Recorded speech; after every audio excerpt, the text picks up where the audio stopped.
Conqueror's journal, and some random dude in the administratum was like, "Oh, no one has checked these files in like 8,000 years. Let me. Oh, I need to call the no. boss." I mean, see, I that also would would be have the found perfect- it be a Zinch Okay, wait, thing. no. This would be the best time. I thought it was a Zinch thing, yeah. No, And that Would've was been a great fan one, yeah. that people Yeah, that was a people fan really thing. That took was a to comic because made fun of it. This would have been a really great time to Also, go that. Oh no. Great. What's the current big man who runs the Custodies? That should be Vala.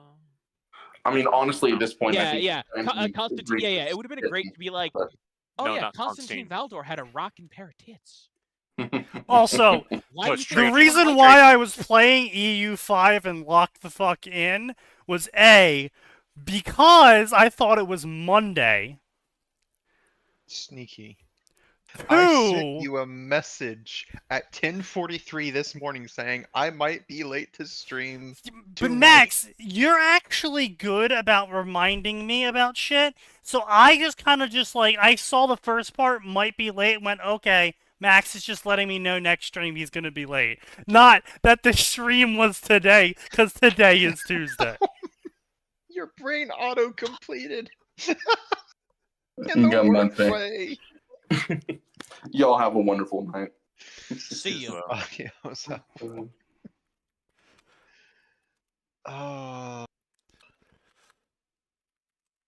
Anyway, Sneaky, you'll be happy to also, know, Age you of missed the Absolution Warhammer popped, program. and my country was collapsing because I was an extremely absolutist country, and getting through as an absolutist is fucking hard, especially when you're playing as India.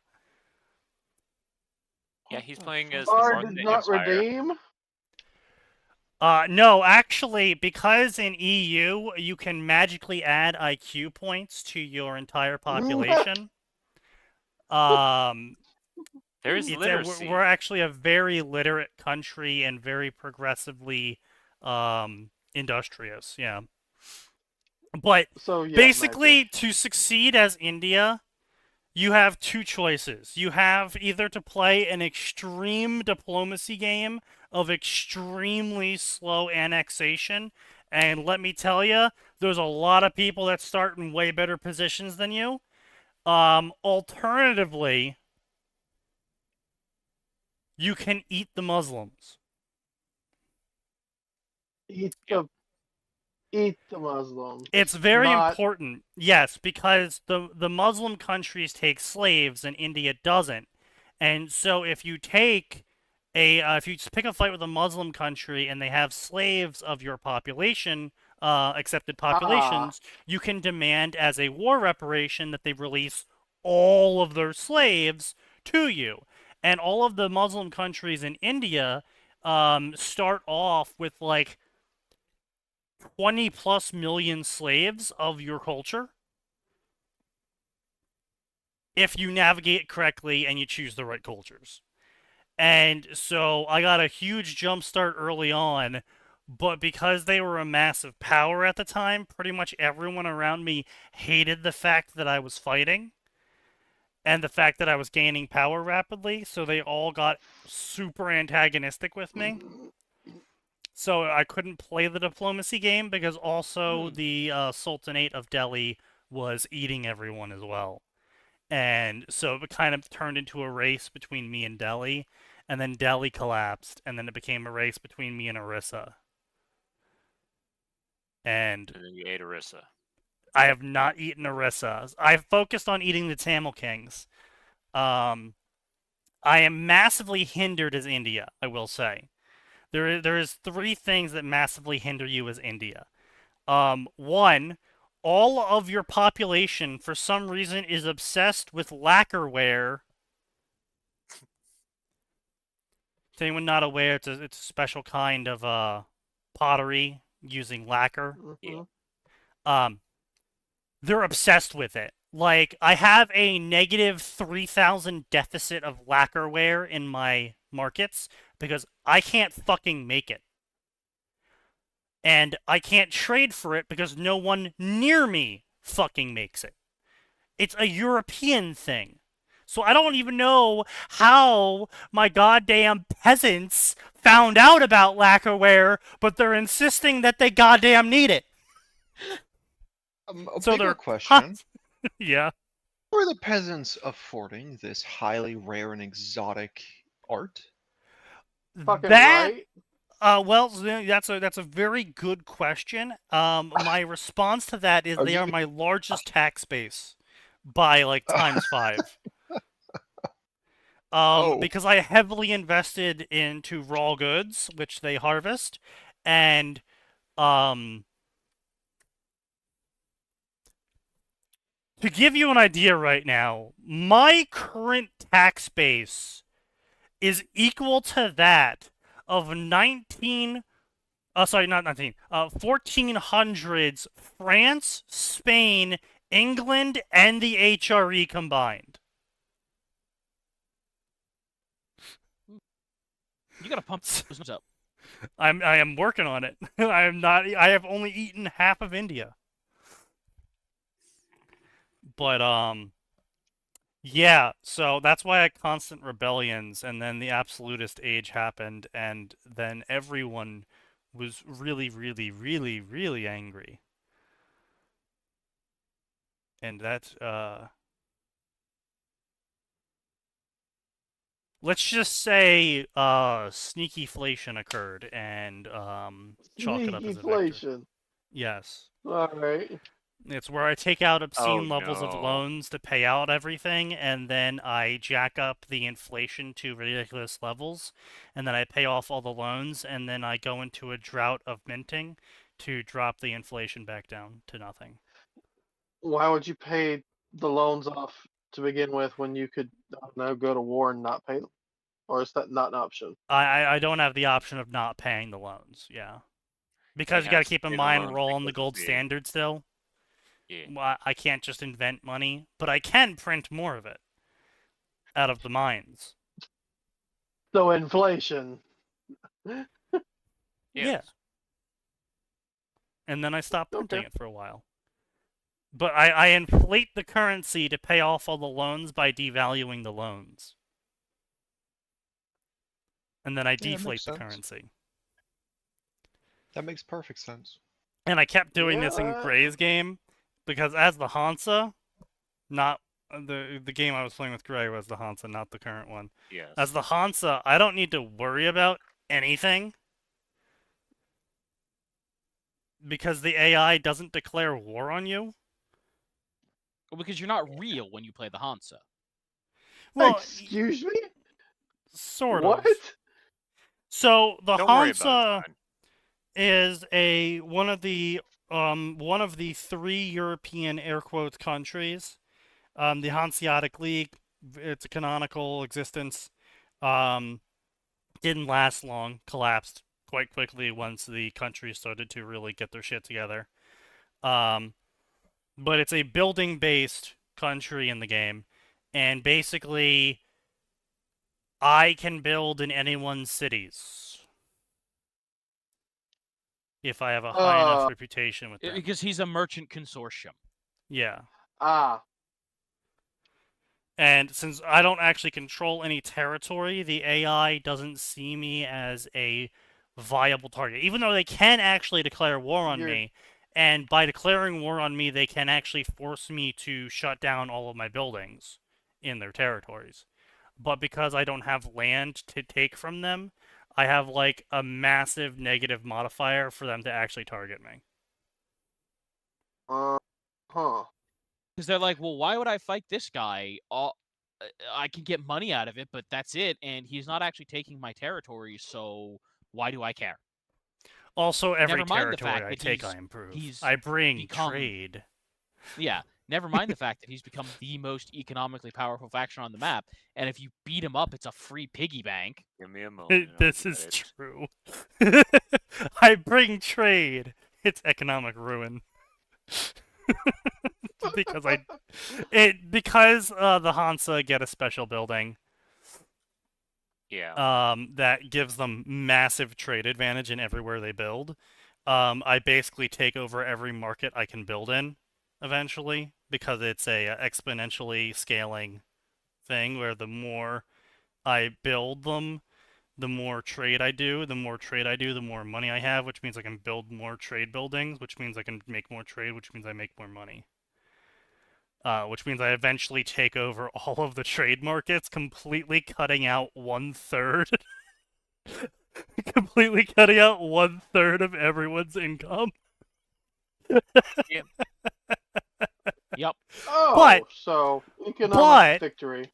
The good news is that because of this, and because I have such massive amounts of trade advantage and trade capacity, I can shift goods from one market to another very easily and very quickly. And it basically, if the Hansa are winning, that means everyone can build whatever the fuck they want and no one's having riots because everyone's satisfied, because any time there's a good that is in high demand, the Hansa purchase a shit ton of it from everywhere and move it into wherever it's demanded.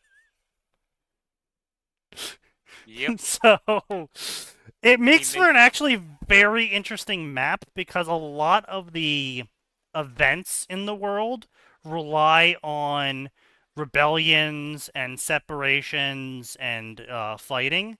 But if everyone's pops are hyper satisfied, all of the rebellions like fail. Why would we rebel? We've got what we want. Yeah, literally.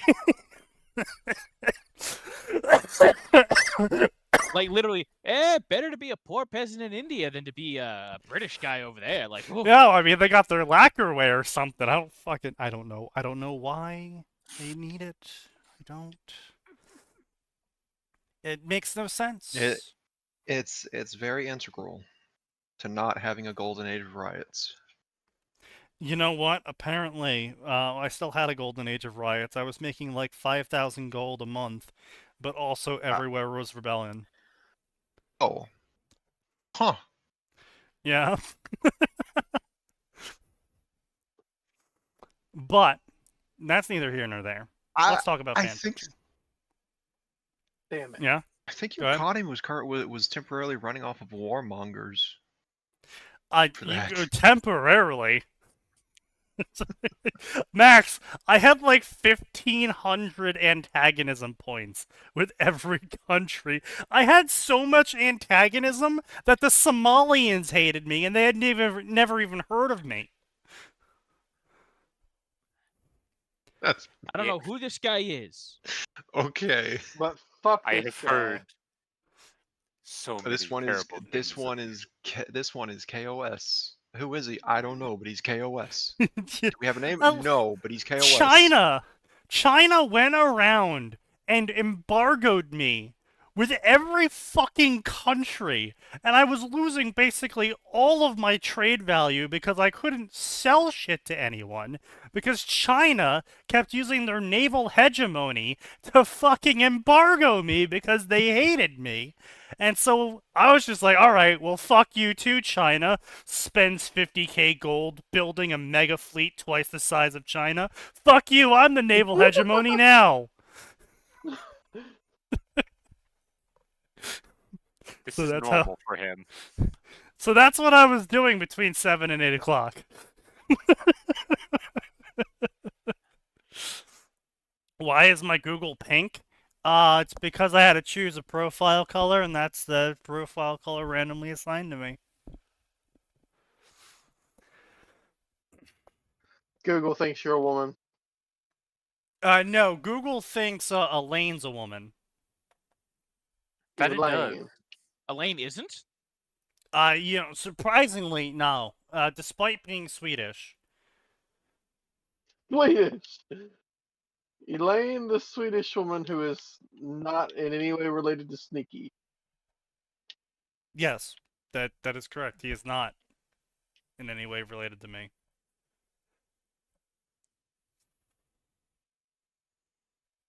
Mm-hmm. Mm-hmm. You've been lying to Google. Why have I been pinged in your cursed media channel? Oh. Oh, Tibet can make lacquerware. Oh. Oh, Tibet? Oh, yeah, that's right.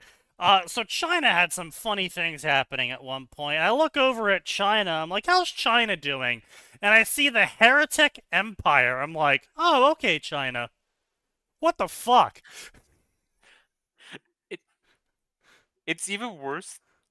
I'm going to get the picture for y'all because it defies what should be possible at points. Where the fuck was it? There it is. The central mechanism of using AI is a bidirectional belief amplification. Okay. Oh, that. Oh, interesting. Yeah. And then because they humanize the AI, yeah. They believe it because they humanize it. And then they Yeah. humanize it because they believe it. Also, that is a Yeah, fucking big-ass psychotherapy. Tibet. Yeah, Tibet got huge for some reason. I really don't know what's going on. The Timurids are just like chilling in the center of China, Yeah, but also they have a sultanate going on over there. Yeah. Maybe Tibet's that large because this is the timeline where they stopped being chill. Yeah, I don't think I want to be in that timeline, brother. Yeah, Tibet is no longer oming. Well, hang on. Weren't they fairly large originally before somebody else Not got involved really. in I mean, territory? the area of Tibet has always been fairly limited. Yeah, like for the most part, it's just a whole lot of desert. There's not much else to it. There's one pop in this place. But yeah, so let's see, fan fiction things. Anything fan fiction that came up recently? Reading some stories. Nothing. Nothing to really boast about. I mean, like a fair number of mid stories, But nothing really to spread the word about.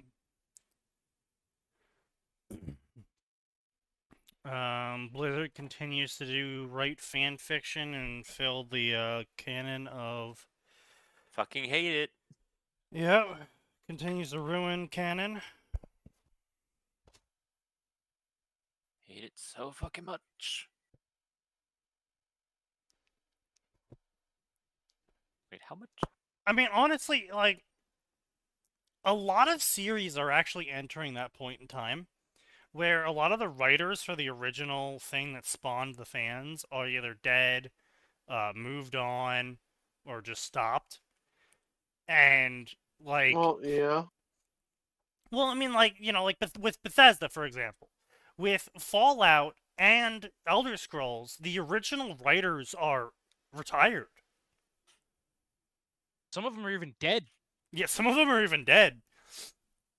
And all of the writers of this day and age are either haters of Elder Scrolls and Fallout lore or fans of Elder Scrolls and Fallout lore.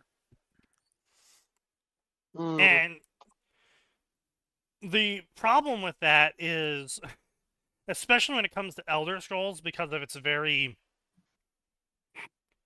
messed up, coked out lore, you have an entire fan community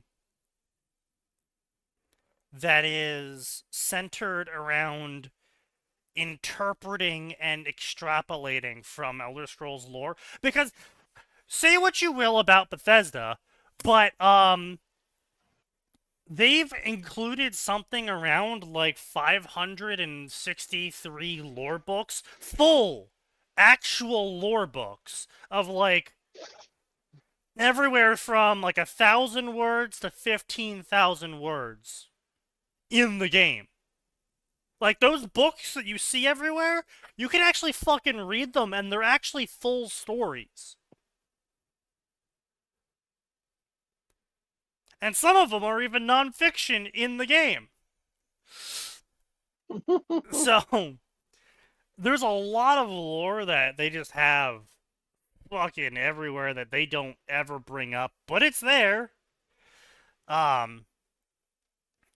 And so you have like basically two kinds of Bethesda fans or Skyrim fans, or I guess yeah, I guess you could break it down into two groups: Skyrim fans and Elder Scrolls fans, and then haters, of course, but we don't care about them. And Skyrim fans are gonna ruin any chance of a good Elder Scrolls game in the future. Meanwhile, Elder Scrolls fans are gonna ruin any chance of it being made. And I say that because the Elder Scrolls fans are like they're all on drugs. And they are going to take they're going to write their fan fictions of the collective fan fictions of the canon lore because they grew up reading the fan fictions of canon. So they're all the current Elder Scrolls fans are now writing canon for Bethesda, having interpreted it through two lenses of fan fiction. No. Yeah. And then the No. Elder Scrolls fans are gonna be out. So the Skyrim fans are gonna be out here, like, fighting them on including any of it in quests, on including any of it in the plot, on even having that shit exist, and are gonna be pushing for more of just scroll slop. I'm gonna call it Bethesda slop. Slop Thesda. I like Slop Thesda. We're going to Slop Thesda. Slop Thesda. God damn it. I like this new English derivative where we just add slop to everything. It's actually quite easy to describe things now. Unfortunately. But, you know, take what you get. And, like, that's the same thing that's happening to World of Warcraft. And all the people that made World of Warcraft, the game that everyone loved, are basically gone. Or they're so high up in the company that they can't even interfere with the corruption at the bottom. How do you mean you can't interfere with the corruption at the bottom? Well, just put out a fucking memo. Right. Hey but, guys, like, stop fucking with shit. Right. Sure. Okay, well, let me go nail a memo to my wall to tell all of the ants and other various insects in my house that they have to vacate the premise. I'm sure they'll all go read that memo and then follow it, right? That's when you put out ant poison. But that still doesn't get them all. Yeah, true. Some get smart and some just hide. And it doesn't help when you put out ant poison and then your fucking insect-loving daughter comes home or your wife comes in and throws it out because it looks ugly or that's mean to the ants. It's hurting the poor ants. We need them. They're valuable to the ecosystem. Yeah. And so, you can only do so much. You know, when you're so high up, you can only do so much. So what I'm hearing is we're going to have Scroll Slop or Elder Scrolls fandom splinters, and everyone starts their own universe based off their own fan fictions. Not starts their own universes, but we're effectively, with the coming of Elder Scrolls 6, we're effectively going to have two groups.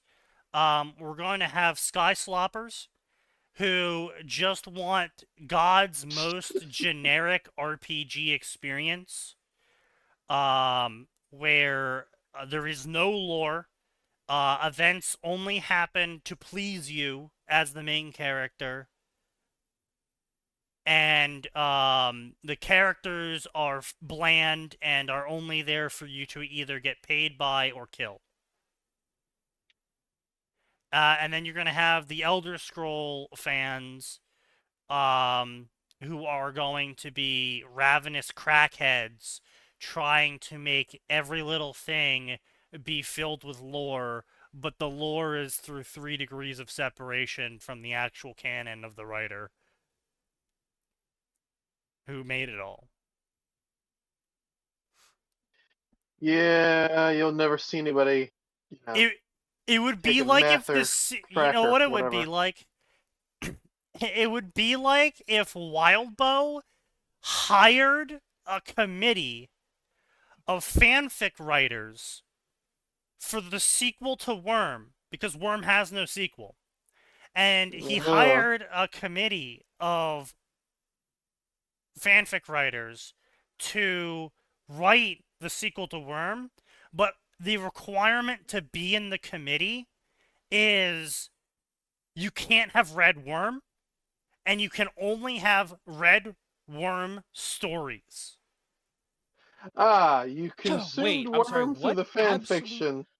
Except there's Guys, going to be I like wasn't even 2 gone guys in for the group 5 that minutes. actually read Worm and lied about it. So they're going to be Of trying to course. include all of the lore they can, everywhere they can.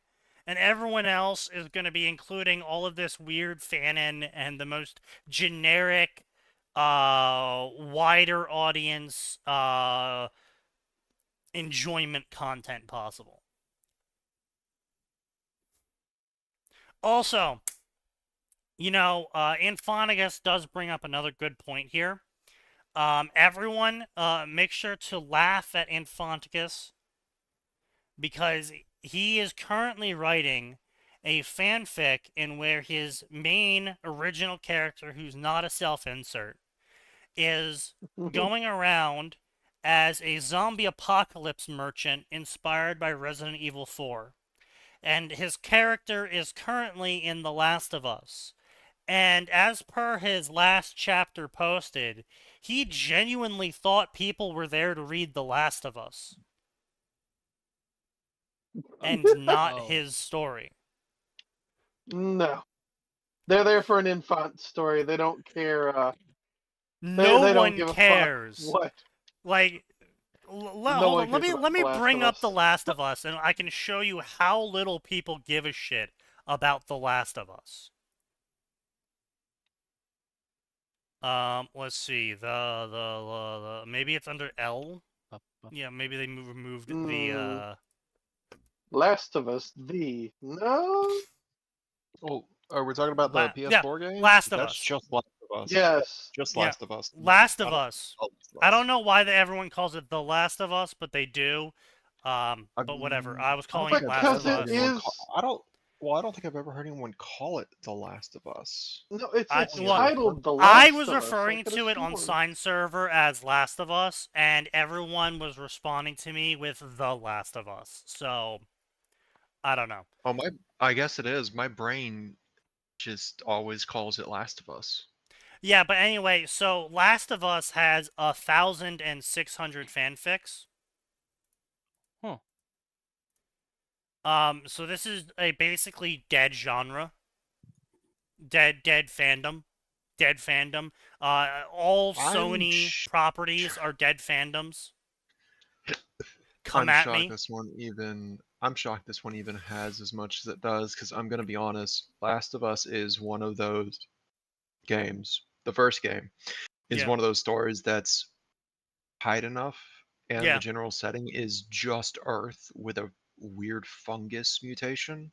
Yeah. It's not much I want to do or see past what I got in the game. Oh yeah, it is The Last of Us. How about that? Wait, hold on.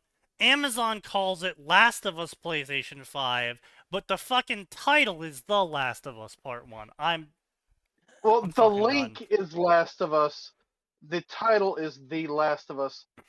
The actual title on the case is The Last of Us. Yeah, I guess it's just a war. I know, I'm aware. That's what I'm saying. Is that it's being indexed as Last of Us everywhere, but it's being sold as The Last of Us. For some fucking reason. But yeah, so anyway, yeah, Infant out here genuinely thought people were here. He was like, "I'm so sorry we're taking so long on this original content. We're gonna get to the canon of The Last of Us soon."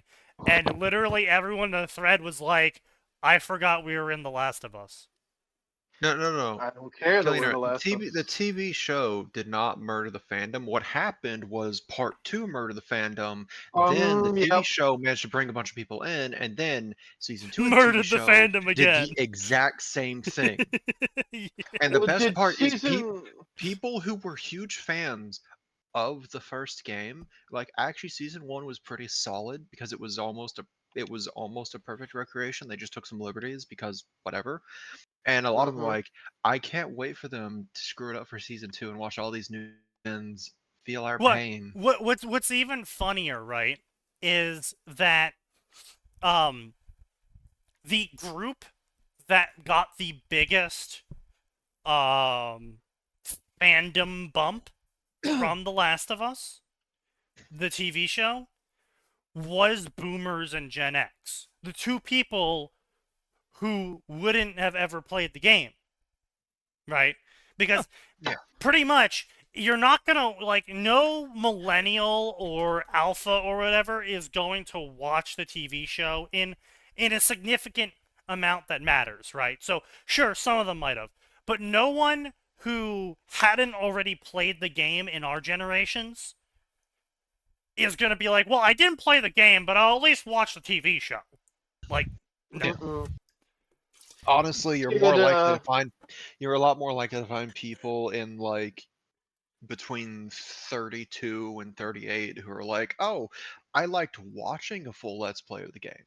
And that was all they needed. Yeah, exactly, right. And on top of all of that, right, like, you're gonna you're gonna have a negative modifier effectively, because there's gonna be plenty of people in our generation that are gonna be like, oh god, not another game adaptation. I'm not gonna watch that. You're damn right. Yeah, there's that too. But did they fuck it up the same way? Oh yes, they did. Yeah, 100%. Yeah, they 100% they did. It was a predestined train crash from the beginning. Beating Joel to death by the. So they played the thing. They played it almost perfectly beat for beat. That was not an exaggeration. Except they made Ellie a worse character. Yeah, it's true. Yeah, they actually made Ellie a worse character. She was a miserable bitch, effectively. The main character who you're supposed to like, Yes, they made her a miserable bitch, and they even butchered the entire part of the story where she's supposed to be like this revenge-driven mad woman. Instead, Corn, like when I was listening to Drinker talk about his review, it basically was like she kind of was just the opposite. She wasn't really caring about Joel's death or whatever. Like they kind of thank God Joel's dead. Now I don't have to be under a man anymore. She's gonna be a dad.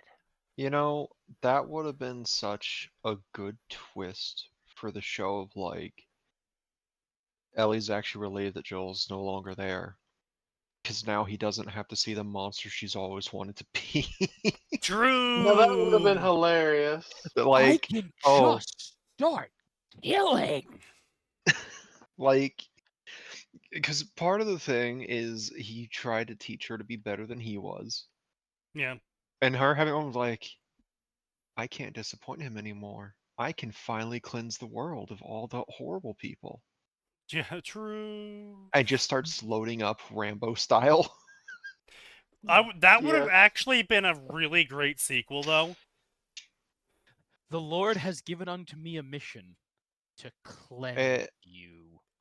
God, it's still so amazing how poorly handled part 2 was. What I was getting to is, so the important part here is that Gen X and the Boomers were going to be the majority of the people brought into the fandom by the TV show. And do you know what 100%. Gen X and Boomers aren't a fan of? The stuff that happens in Season 2. Everything that happens in Season 2. Wait. Did they go with the whole rape included with that? Yeah. And the trans stuff. And no. Yeah. Okay, no. Yeah, so like they generated more haters for this series than ever before. Wow, they Yes, it was made some honestly very impressive. decisions. Yes. Honestly, Well, it was the end of season 1 was where like the game fans started to have them like, oh, the TV show fans are about to be so disappointed because they saw how close season 1 was to the well, first not only game. that, like the boomers and Gen X loved Joel. Oh yeah, no, Because Joel's a really great character to love or hate yeah, in his writing. father figure, decent guy, trying to do the right thing. Well, no, let's be clear. Father figure who was not a decent guy, now trying to be a decent guy. Yeah, exactly. I Like heard he he was a has lot a more character of a. arc. I heard he was basically a lot more of an emotional bitch, I think someone described him as, but he was otherwise straight Joel from the game, to an extent. Which is kind of impressive, but at the same time, not surprised. Considering Yeah, Druckmann not, had control of this project. which is unfortunate. I mean, keep Chuckman away from it, and it might not suck. Well, he's in charge of fucking Naughty Dog's section for whatever that stuff is, so good luck. Wait, what do you mean Oh. Electronic Arts released open source plugins fixing Unreal Engine 5 optimization? Yeah, you didn't hear about that? EA basically goes, "Oh shit, so we did a oopsie, guys, and we fixed it. So here you No, go. not an oopsie. They didn't make it. id makes Unreal Engine. No, Yeah. Epic makes Unreal Engine. No, sorry, my bad. Epic, my bad. Yeah, I just overlap the two constantly. But yeah. Anyway, but I mean, Epic makes it, not fucking EA. So the fact that EA was just like, oh yeah, hey, by the way, guys, yeah, we fixed like a bunch of optimization. Here's a bunch of plugins that do it. I am sure those plugins spontaneously combust the game files. You know what? That would be fucking hilarious if true. I am willing to bet this is going to be accidental espionage, and like, oh, it wasn't supposed to do that. God damn it, Phoenix. Was drunk and I thought it was a good idea to write a crack fic. Can't post it anywhere because I'll get banned. Jesus fucking Christ. What the fuck did you write that you think you'll get banned? Probably shouldn't read this on stream either. No shit. What in God's name? Is this something I would write? Probably. I already don't like that title. Yeah, What's the the answer is title? it's not getting read on stream. I have a sneaking suspicion of what it might be about. I have a sneaking suspicion about what it might be. Sneaky, you should read it. No. Off stream? Yeah. Sign in a word. No. No. I just said off stream. I'm just saying, right? Just insert Bugs Bunny meme, right? Yes. No. I know. God damn it, where are these motherfuckers hiding? But Theo Anders is the main. Oh God, fucking damn it! Oh no! Yeah, I appreciate how Invander's like, it's a worm fic. It's like, it doesn't make it any better. And there's only one way to everything coming after this is just making it progressively worse. You went the Empire route. But yeah, anyway, point being, Like, half of the Last of Us stories here are Divergent AUs, Last of Us 2 rewrites, Last of Us 2 written correctly, V2s, Last of Us Divergence. Gee, I wonder what they changed. Yeah. I wonder what they It's a changed. mystery. Yeah. Who knows? I was reincarnated into Last of Us and everything sucks. No shit! It's The Last of Us. OC Gamer Summoning System. How the fuck does that work? Already we're using ChatGPT art, which, I mean, isn't terrible, so, you know, there's that, but... let's see. Okay, yeah, the grammar in this is god fucking awful. There is no chance. There's no chance an AI wrote this.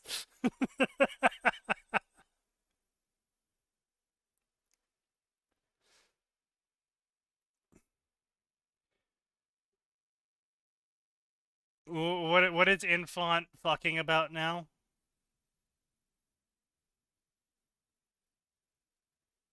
Why is Infant screaming into the void? Did somebody say something bad about his AI waifus? I have no idea. That would be one of his berserk buttons. No one said anything about any AIs. It's just so much focus on me on a sneaky stream.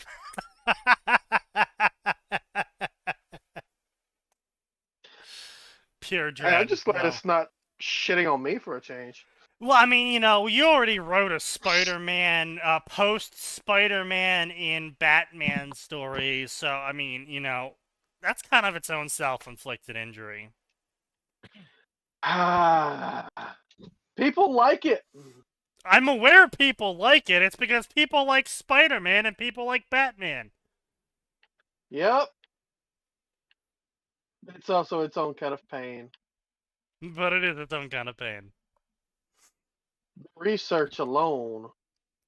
Yeah, and that's why I primarily stay away from Marvel and DC.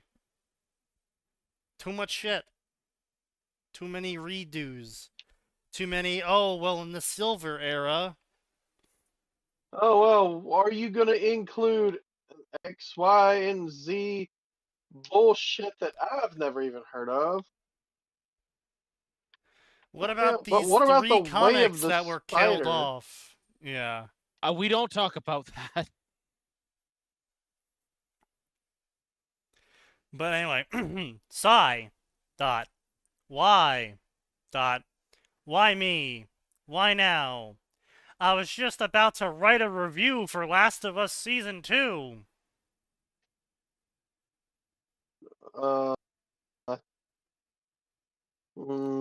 Only a midwit could post something so retardedly Reddit.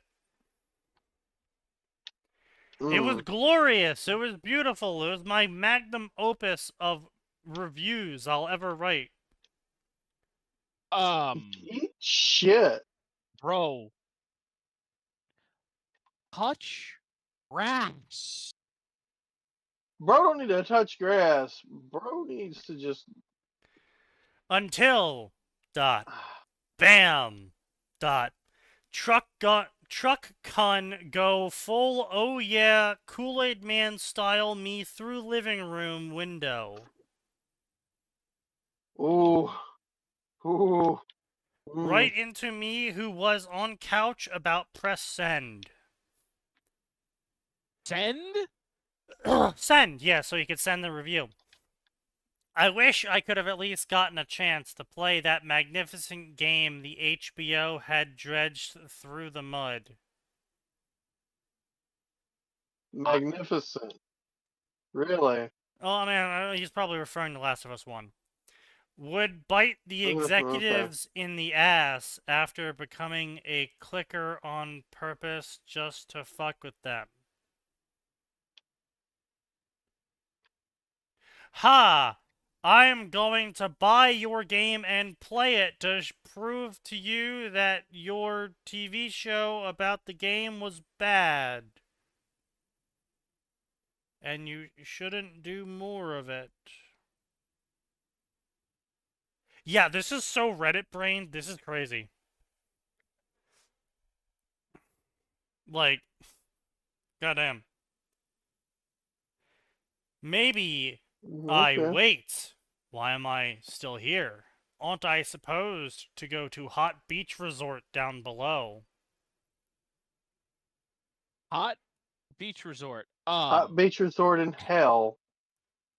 Has bro been watching that one has been whatever?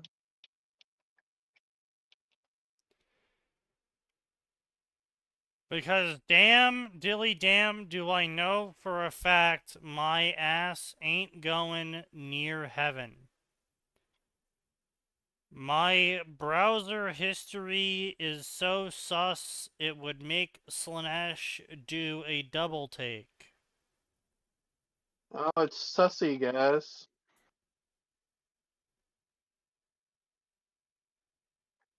Do not speak again.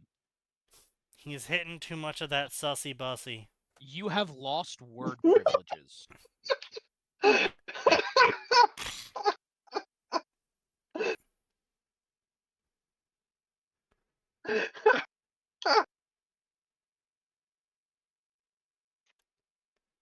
Yeah. Well, you know, someone had to say it. Can I talk? Hello. Well, at least I know I No. can talk. Why can't I see myself? For that matter, why the hell is it so dark? I did not spend my entire life in the UK just to spend an eternity in a similar situation. Give me some sun, goddammit. Well, might put as past the time. Sweet Caroline, bam bam bam. Wait, that wasn't me. If it wasn't me, it was someone else. If it came from behind me, but all smart ones know you die in horror movies by turning around. So I'm not gonna turn around. Oh, okay. OP was retarded today. Man, I wasn't joking when I said this guy was a Redditor, but holy shit is he a Redditor. Holy shit is he a Redditor. The Redditist.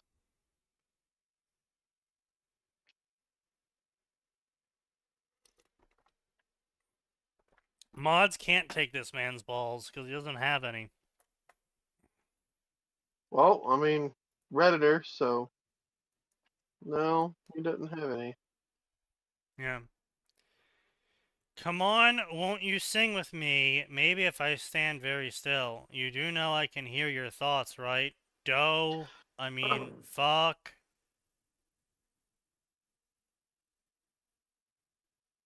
What? I slowly turn around. I don't know the logistics of it since I'm pretty sure I don't have a body, but fuck my logic, and what greets me is nothing. Nani the fuck? You are hilarious, little man. You died, and when you die, go to afterlife in same body you died in. You lost top half your head, completely sliced off after that glass table outside in your garden just went. Meow at Mach, fuck you. That also include everything above your top half of your nose, eyes, include rest of the body was mangled mush. So Yeah, what? why? I am stuck as sentient moving man gloop without eyes for all of eternity because you can still talk?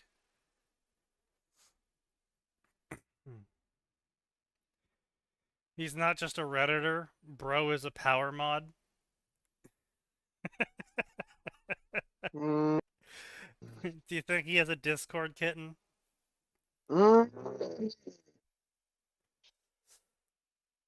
Out of everything, it's the Reddit spacing that makes it agony. We need a linguistics expert to translate this. Fuck my chud life, as the kids say on the internet. It is so over. No, fuck off.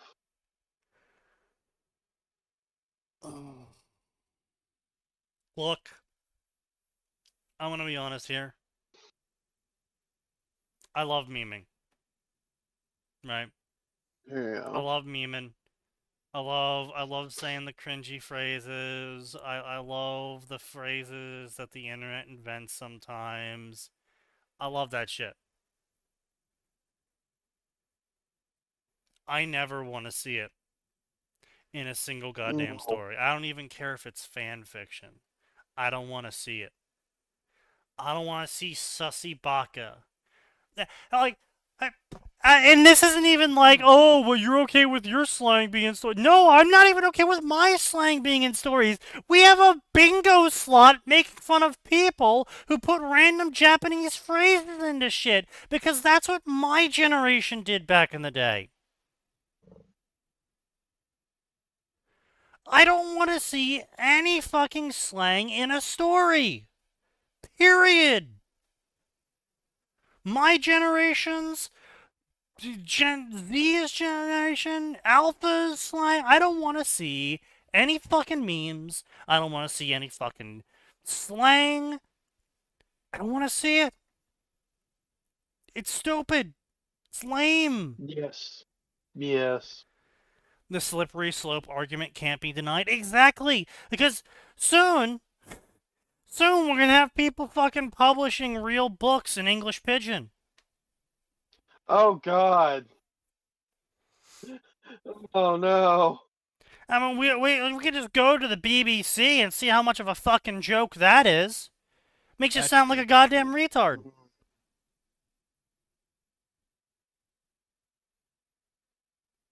No, for real. Does the BBC still run their Pidgin site? Yes, I think they do. Oh, God, they do.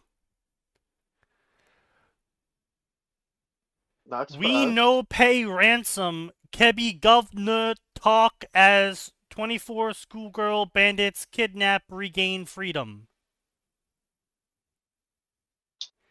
They happen just hours after Tinub order security forces to block deforest for Kebble State so military go fit carry out operation. It's fucking... What?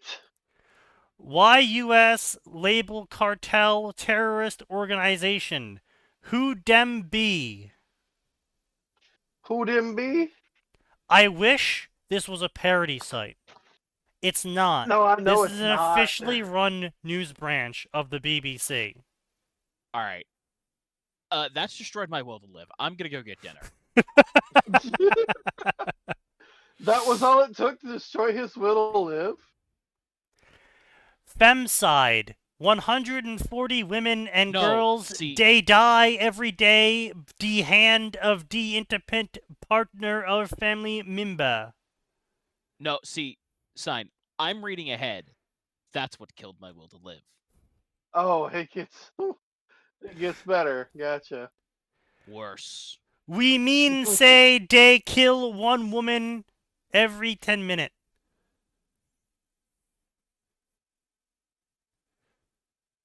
God damn it. I'm trying so hard to not say it. Written be polynucleotides. De new skincare from fish sperm, way they people hype now. Like, this is just so bad. Okay. Oh. Can we stop? I mean, sure. Anyway, so, point being, I hate this shit. It's stupid.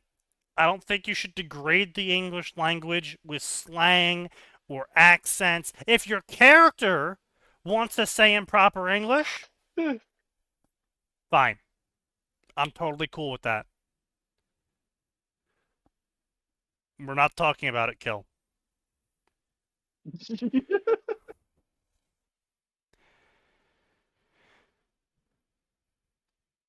Yeah, we'll truly hit rock bottom when we see a woman's book written by Da Rizzler. Yeah. Yeah.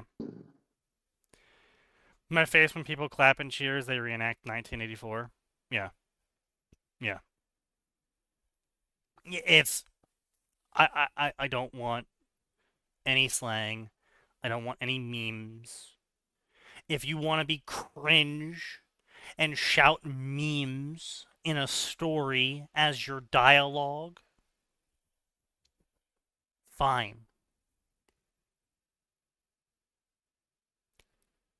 I don't want to see it in the narrative.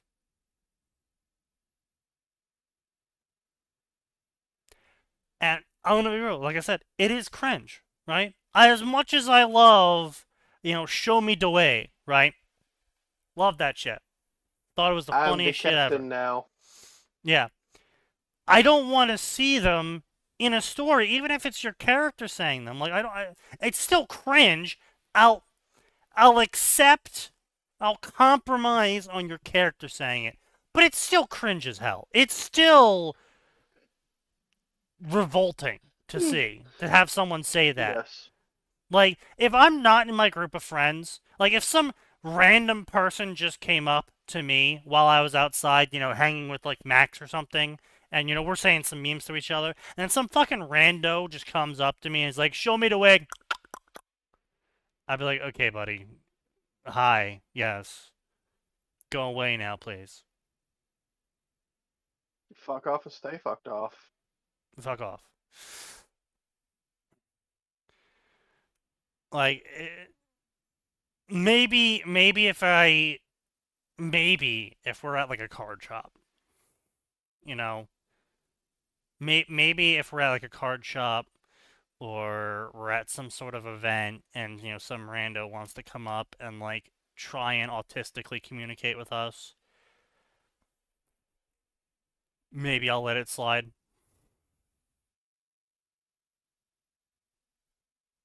But in all likelihood, probably not. My face when we're an hour in and Sneaky already starts reading shit. Like, this is precisely the kind of content I tune in for.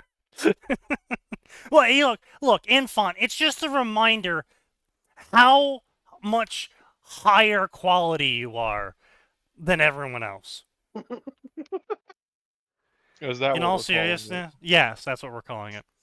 In all seriousness, having slang, especially your era-relevant slang, is useful in a story if you want to be true to how people might think. Like in my story, we have 15 to 14-year-olds talking. I expect them to be cringe. Yeah, sure. Yeah, and like I said, I'll compromise, right? I'll still compromise. Appropriate, or Yeah. only keep it in dialogue. Yeah, keep it in dialogue, maybe in their thoughts. I don't want to see it in the narrative. I don't want to see something be described to the audience by the narrative as some sussy baka shit. I don't want to see in the narrative Dumbledore be walking into the room dabbing on all the haters and ops. You see how cringy that is. It hurts to hear. Yeah. So sure, maybe in an era where the largest group of people who would consume your product would be a younger generation, you would want to make media that caters to the way the younger generation interacts with language. No, fuck the younger generation. Yes, but not for the reason you're saying it.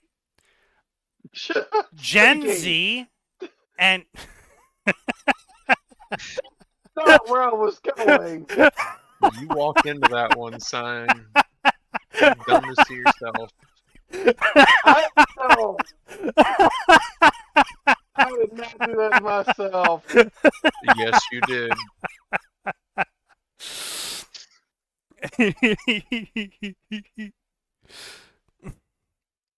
Maybe I should have bailed when he started reading fanfic, because now I'm getting a headache.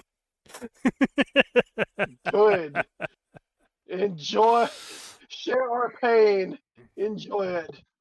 I mean, you're making Oh. it worse because you're just walking into rakes. Look at this rake field. It's an anti-sign device. This rake field was made for me. Yes. Yes, thank you. So saying, Generation Alpha and Generation Z, Zoomers, they're smaller than millennials. Well, yes, their growth was stunted a bit. They No, didn't no, get no. all the human growth hormone we did. It should be double or at least 1.5 times the size of our generation. Well, They are birth rates, smaller man. than our generation by like a 10 million margin. Our generation still, and on top of that, majority of them don't fucking work, and a majority of them aren't literate. Like, they failed literacy. We have Yes. Generation Alpha graduating from high school with a 60% literacy rate at the 4th grade level. Mm-hmm. Mm-hmm. Yeah, they're dumb. They be dumb. They're not reading books. Our generation has the money. Our generation has the series investment. Our generation is extremely single.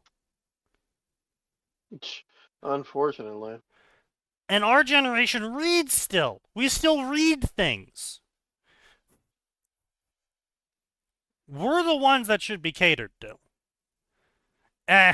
Don't want to sound like a boomer here, but in reality, we are actually the ones that should be catered to still. But Sneaky, my wider audience. There is get no that wider wider audience. audience. They killed it. They No, killed surely the there wider exists audience. A mythological wider audience out there that doesn't involve you. Right, of course. The widest audience doesn't involve everyone. Yes. The widest of audience doesn't involve the fans of the thing. Yes. Sneaky, your generation has the highest concentration of Tumblr and Reddit users. Totally true. You're not wrong Unfortunate. at all. However, those Tumblr and Reddit users also can't read. Shocking development. They also can't read.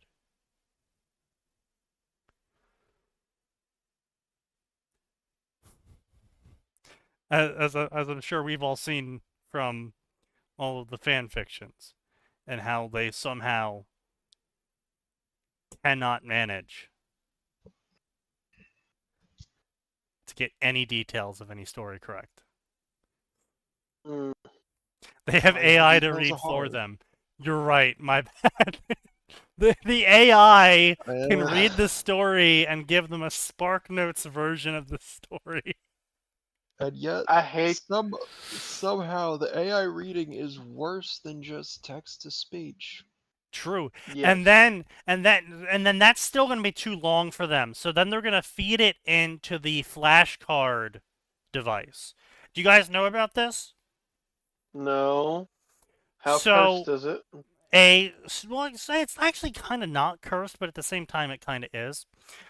So basically a study was done that found like a super majority of the time we spend reading isn't actually spent reading. It's spent moving our eyes to the next word.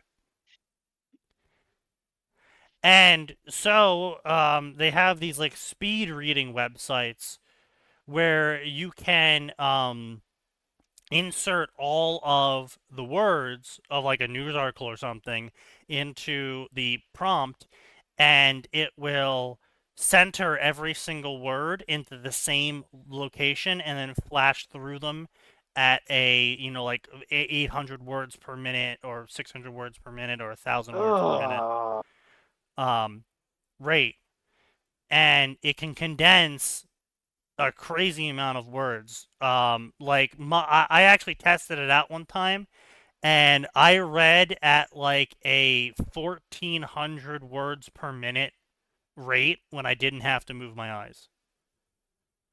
That is no, I couldn't. Yeah, well, I hate reading. What the hell is this? Reading sucks. We make it easy. I hate reading. Transforms your content into engaging summaries with audio and visuals. Gain the knowledge without God. the pain of reading. Pain, the pain of reading, not the joy, the pain. AI-powered audio summaries and visuals. Infographics. Key concept extraction without all of the fluff. You know what fluff is? You know what fluff is when you're learning something? Supporting knowledge. Yeah. Mm-mm. Interactive Nope, I don't like quizzes to test you.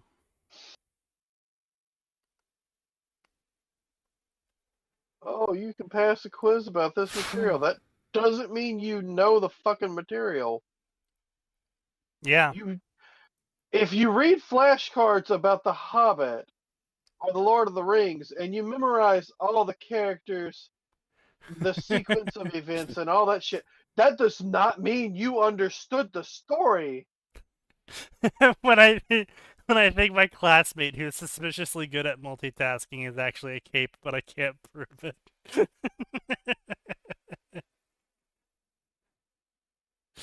True. Yeah. Actually, that should have actually given Taylor away because people actually can't multitask. Huh? What do you mean? So, basically, what we think of as multitasking is actually just a very high ability to swap idea tracks between multiple things. Actual multitasking is the ability to think about multiple things at the same time. But they did extensive testing on this, and they found even that people at the highest retention rate and ability to swap between thought lines still couldn't not swap between thought lines when thinking about something. Right? It's harder to do both at the same time to the point of being almost impossible. Yeah. You operate at like 30% on two ideas. Like, I mean, you can do it. It's just suboptimal. But yeah, it really is. And then that's the thing, right? Is that even people who can look like they multitask well are actually just really good at swapping between singular tasks. Swapping really fast. Yeah. But then Taylor has multitasking. She can simultaneously see someone do something in front of her, hear the person next to her, think about something independent from both of those things, and also be doing something with her body that is separate from all of those things. To be fair, she has an alien supercomputer offloading. Right, but that's my point, is that she alone would be capable of literally multitasking, and because it's Taylor, she wouldn't know she shouldn't be able to do those things. And she's too arrogant and in her own head about it as well. So she would just give herself away immediately at anyone who actually knows what to look for. What do you mean you can't multitask? It's normal. It's easy. You just fucking no, do it. It's not even that. It's Taylor wouldn't even realize she's doing it. Yeah, there's that. And someone would be like, wow, you multitask so well. And she'd be like, huh? What do you mean?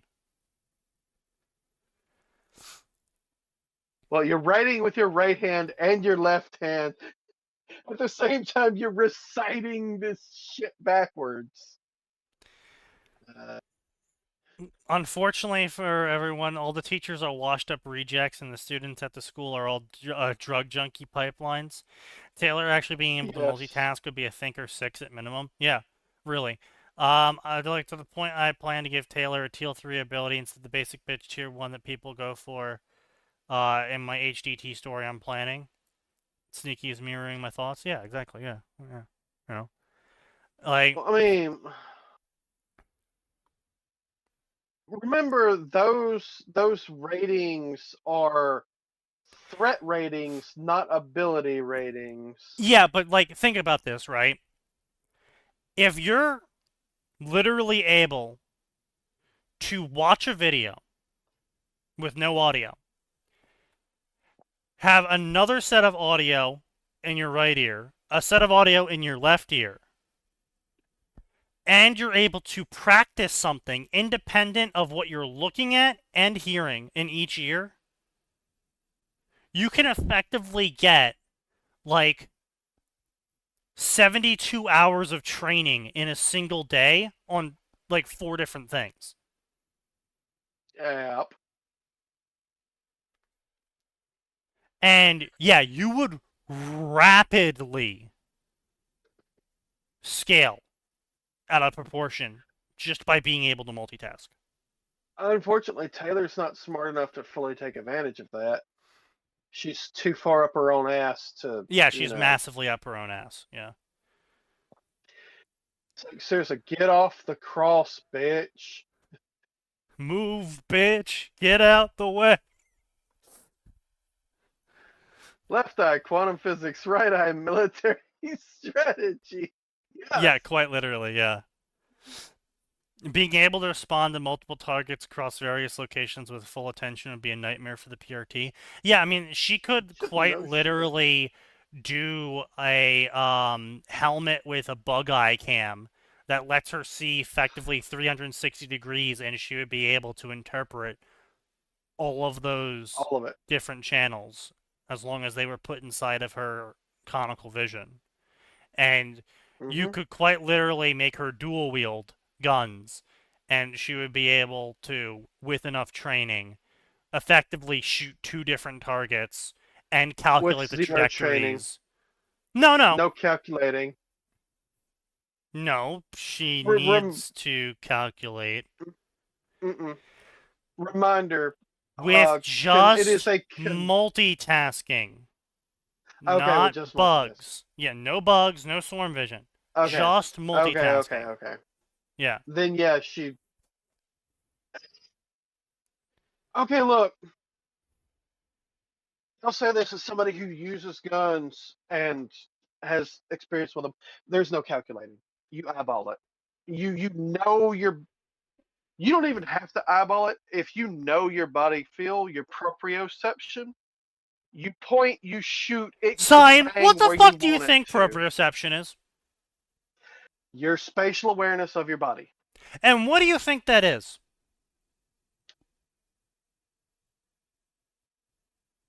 You are subconsciously calculating the trajectory of everything around you. Because that's how our brains are wired. Yes, for throwing things, yes. You subconsciously do it. You don't actively think, okay, I'm at this angle, so I need to do this. No, if you are learned enough in geometry and how firing a gun works or flying a plane works, you quite literally will look at something, eyeball it, and do all of the geometric calculations of trajectory subconsciously, and then aim and fire and hit it. Because you subconsciously did it all, because our brains are all about fucking trajectories. We are quite literally, evolutionarily optimized to calculate trajectories. Because we all I know is it takes no time to do that. You just point and do it. Also, Once yes, you know what the fuck being you're able doing. to truly multitask would literally mean she would also be able to simultaneously calculate in parallel everything. Yes. She would be able to calculate what the most likely reaction of everyone around her is when she does her next action. She would be able to simultaneously calculate the amount of force that the wood plank in front of her would be able to receive, which direction it would likely fall at, which direction she's leaping at. She would be able to do all of that with actual true multitasking. Yes. So you're saying she would, with true multitasking, be minor Contessa and minor Tattletale at the same time.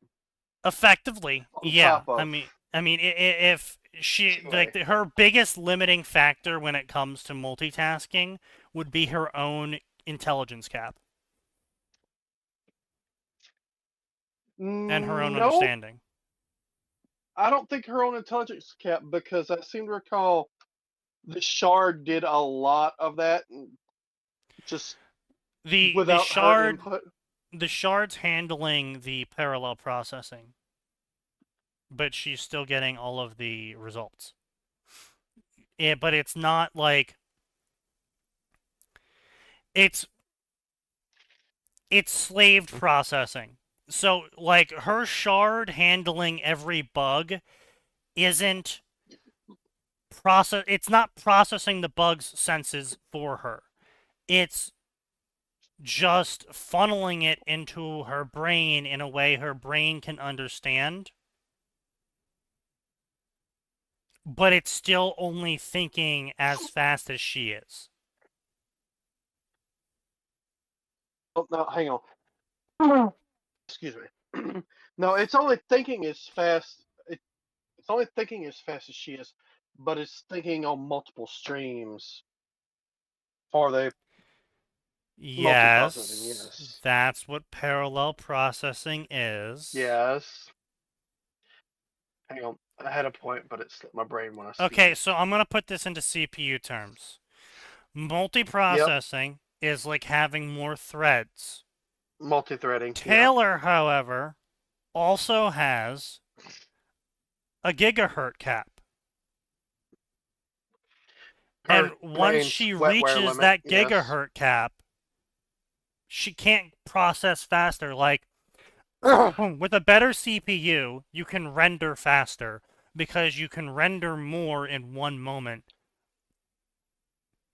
Also, you need RAM, a shitload of RAM, but still, the actual encryption, decryption, compressing, decompressing, whatever, is all being done on the CPU side. Oh, right, that's what it was. I was under the impression from Canon that anything perceived through her power, that didn't have that limit. It was just her ability to interpret it once it was sent to her was then under that limit. Like if she asks it to process it, it'll process it really damn fast, then send the answer back. No, But because she she still doesn't. got to She manually. doesn't. She can't ask it to process anything. She has Subconsciously. yes, but that's not something. That's not her power expression.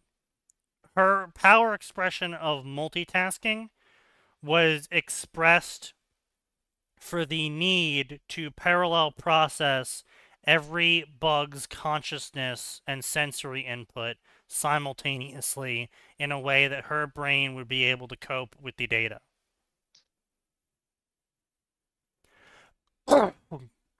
I'm talking about pure multitasking. I'm not talking about bugs. I'm not talking about canon. I'm talking about purely someone just being able to multitask infinitely. Like they could start up as many parallel processes as they wanted, but at the end of the day, they're still capped out at their own gigahertz cap. They can't process things faster. They can process more things, but they can't process them faster. Gotcha. Like she's not going to learn quantum mechanics faster, but she can learn military strategy, quantum mechanics, arithmetic, and how to play the banjo at the same time. But she's not going to be but she's going to be learning them as fast as if she was normally putting in that effort and sole focus on that. Because the thing is, she wouldn't see instant results, so she'd quit immediately. True, effectively, yeah. You have to, like, that's the other problem with Taylor, is that she's an extremely frustrating character who they're stuck in the results mindset of, if something doesn't occur within my field of view, then it isn't happening. Yeah, that was but frustrating. Yeah. But anyway. Damn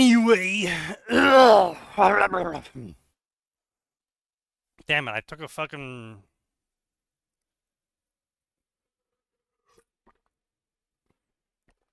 allergy med for this shit and it's still fucking me. I have a proposition for you. I am bored to the 11 hells, and I, blah, blah, blah. Shoot your shot. I'm only into women. Wow, 11 hells is more than 7. Your porn history would disagree with you. The big-bootied femboy bussy. Okay, what's your deal? I can practically feel the smug grin. Simple. I watched Last of Us, and when I seen second season, I was a poop-electic with rage, so seeing you as you also were, I am going to send you years before main story, get this, with your own gamer system. Even without eyes, I can feel the stars. I should probably think, who cares about the alternatives? Go to hell? Nah. Alright, Magic Man, you got yourself a deal. I stuck my hand out looking for a handshake. I'm to your right. I position my arm to my right, or what's left of it anyway. Yeah, I'm not shaking your hand. Fair enough, I guess. Here we go. Huh, I'm hearing a whoosh sound. Oh, by the way, I'm not an all-powerful being. I'm a fallen angel, not a demon, but I'm not pure, so you gotta wait for your gamer system till you're older. Oopsies. My heart sinks as I'm about to go through with my last bit of power. I scream, you fucking troglodyte.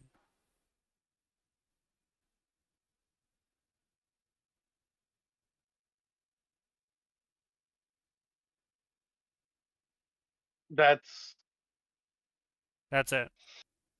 That's the chapter. I don't like this. No, I don't like this either. Yeah, can we just be done with stream?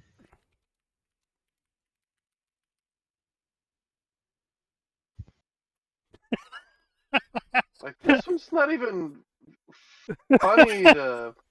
What did you just post? Damn it, in font. What are you doing? I just left a review that says this is terrible. So, let's see what else we have here. We have nice chap author, good stuff, good content, great stuff, good content author, much great stuff. Great loving content, good love content, great love content stuff. I would go easier on the AI dialogue. Oh no, he goes to AI. No way. He reverts to AI. Where's the AI? Okay, so he said AI in chapter 4. So let me go to chapter 4.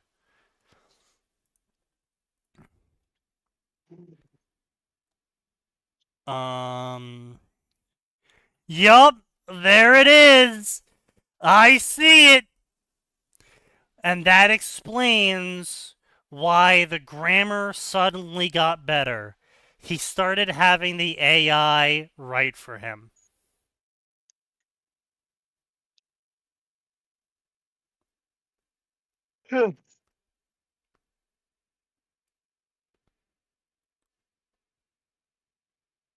Wow. Wow.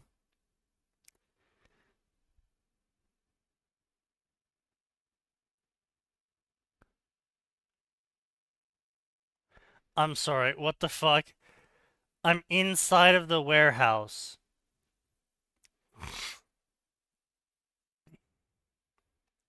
Summon menu. Tiers available. Level 1 beggar.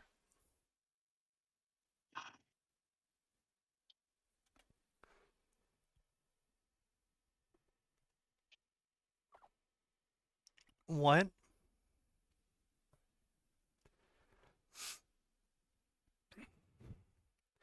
I want to play a game. The suffering talking about Taylor versus the suffer reading Reddit fanfics. True.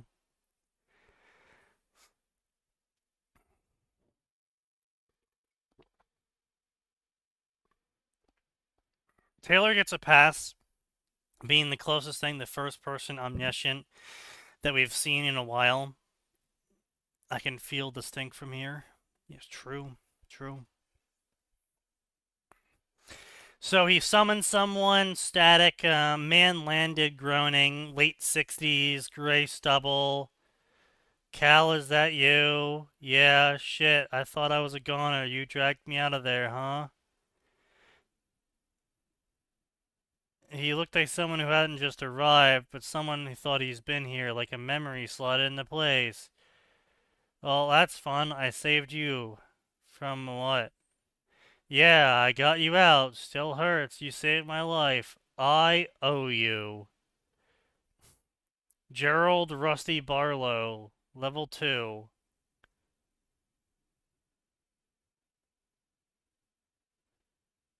Okay, so he has a relationship meter now, and it just fucking does a whole bunch of garbage. And then a whole bunch of more garbage. Blah blah. Where are we? Underground, old warehouse. Damn, let's get to work. Blah blah blah blah.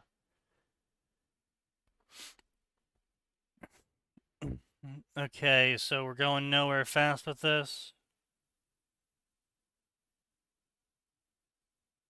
Yeah, we're going nowhere fast with this. That's what I thought. Crafting unlocked. Oh, of course, crafting was unlocked. Of course, obviously. Well, why? Why not? Yeah.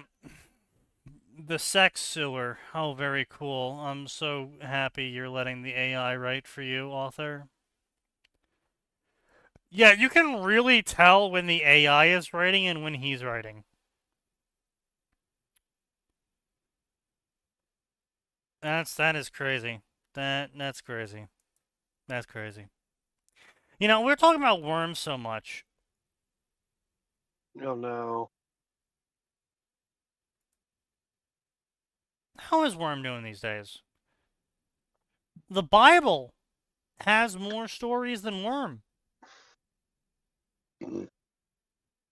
That's not By like saying double. much. Wait. Biblical fan fiction. Yes. This is blasphemy. Yes.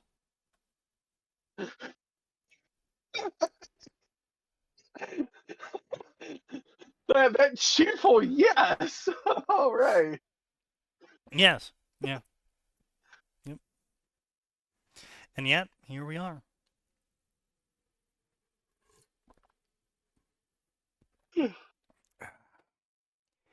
Let's see. So we got Marvelous Mage, which we all know is a garbage-ass story because it's by the legendary Metabega Omega Letta, which is a dog shit author. Let's see what else we got here. We got sidekick. Let's see, sidekick. Taylor has always been drawn to the idea of being a hero, standing alone against crime and corruption of her city. Besides, it gave her an excuse to go away from the worst people in her life, so it sucks that her power requires her to work with others. Oh, I think I've seen this idea pop up a couple of times, where Taylor gets the power to be the sidekick to someone else's power near her.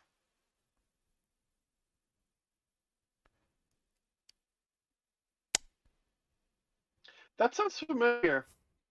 It's come up a couple times. A couple of different people have tried their hand at it, and it usually doesn't really like go well, because either they don't write Taylor like Taylor, which is to say an antisocial freak, and I use antisocial very deliberately there. Like she's not just not social, she actively is antisocial. Like, I'm not social, right? But if you come up to me and try to have a genuine conversation with me that isn't just bullshit, then I'll talk to you. But if you try and approach Taylor and have a normal conversation with her, she'll just look at you. She thinks you're trying to fuck her over in some way. No, even in a scenario where that's not the case, she'll just look at you. Yeah, she is socially awkward. Yeah, but it's like on purpose. No, I wouldn't say all of it is on purpose. Right, so when I say on purpose, what I mean like is if someone tries to engage Taylor in a normal conversation, and we're already getting over the hurdle that she's not assuming immediately that they've been paid by Emma to secretly become her friend so they can backstab her, and the extremely paranoid way she thinks, she just won't know how to respond because she'll just be like in her own head being like, oh, do I talk about the weather? Do I bring up their clothes? No, that's weird. I'm not their friend. Do I talk about Brockton Bay? Do I bring up the food? Like, she'll just sit there and spin wheels internally and actively kill any conversation you try to have with her. Because when you do basically push her to say something, she just kind of shoves her whole ass foot in her mouth. Yeah, and then if you don't go along with her, you were against her the whole time, you were the bad guy, etc. and so forth. Reading Reddit writing, reading Taylor Fix, hitting the button at the same time. Damn straight, boy, I know you wanted it. It's like, it was Infant, wasn't it? It was Infant with his reputation system and Burn the World Down. Where he had Azula constantly oscillating between minus 100 and plus 100. Yes. That's effectively Taylor, except it's pretty much just minus 100, even though you already have minus 100 reputation. It's just constant minus 100. Yeah, it's just constant minus 100, and then you'll say something that she actually likes and actually agrees with and doesn't think you're just saying for those two things, and like genuinely believes you're doing a good job with good effort, and you'll get like plus 2. Plus 2. And then immediately we'll get another minus 100 because you're not doing it exactly like she thinks you should be doing it. Not doing it the way she wants it done, yes. Well, I mean, the author did come out and say she's intentionally supposed to. Taylor would vent about months of abuse if she finally found someone she thought would listen. Yeah, that you're not wrong. 100% she would, because she's socially awkward like that. But she also at the same time thinks literally everyone's out to get her. Yes. So she wouldn't actually vent on that until she completely trusted someone. Even then, she might just keep it to herself because that's fucking embarrassing.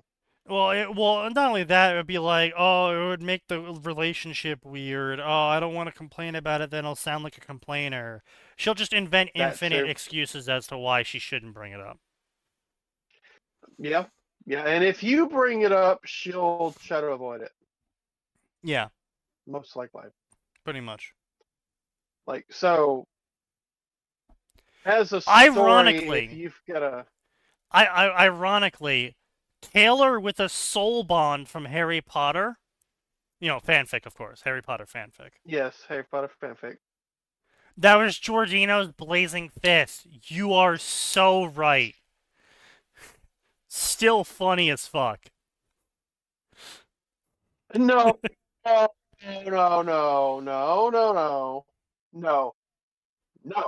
I know that shit is in his story, goddammit. Jordan may have also done it with his new bullshit. I'm pretty sure you also did put it in your story in font, at least once. I know damn well it's in that story. No, he did because of because of the whole marrying thing, right?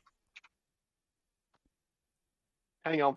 During the whole Fire Island arc. Yeah. Yeah. Bad.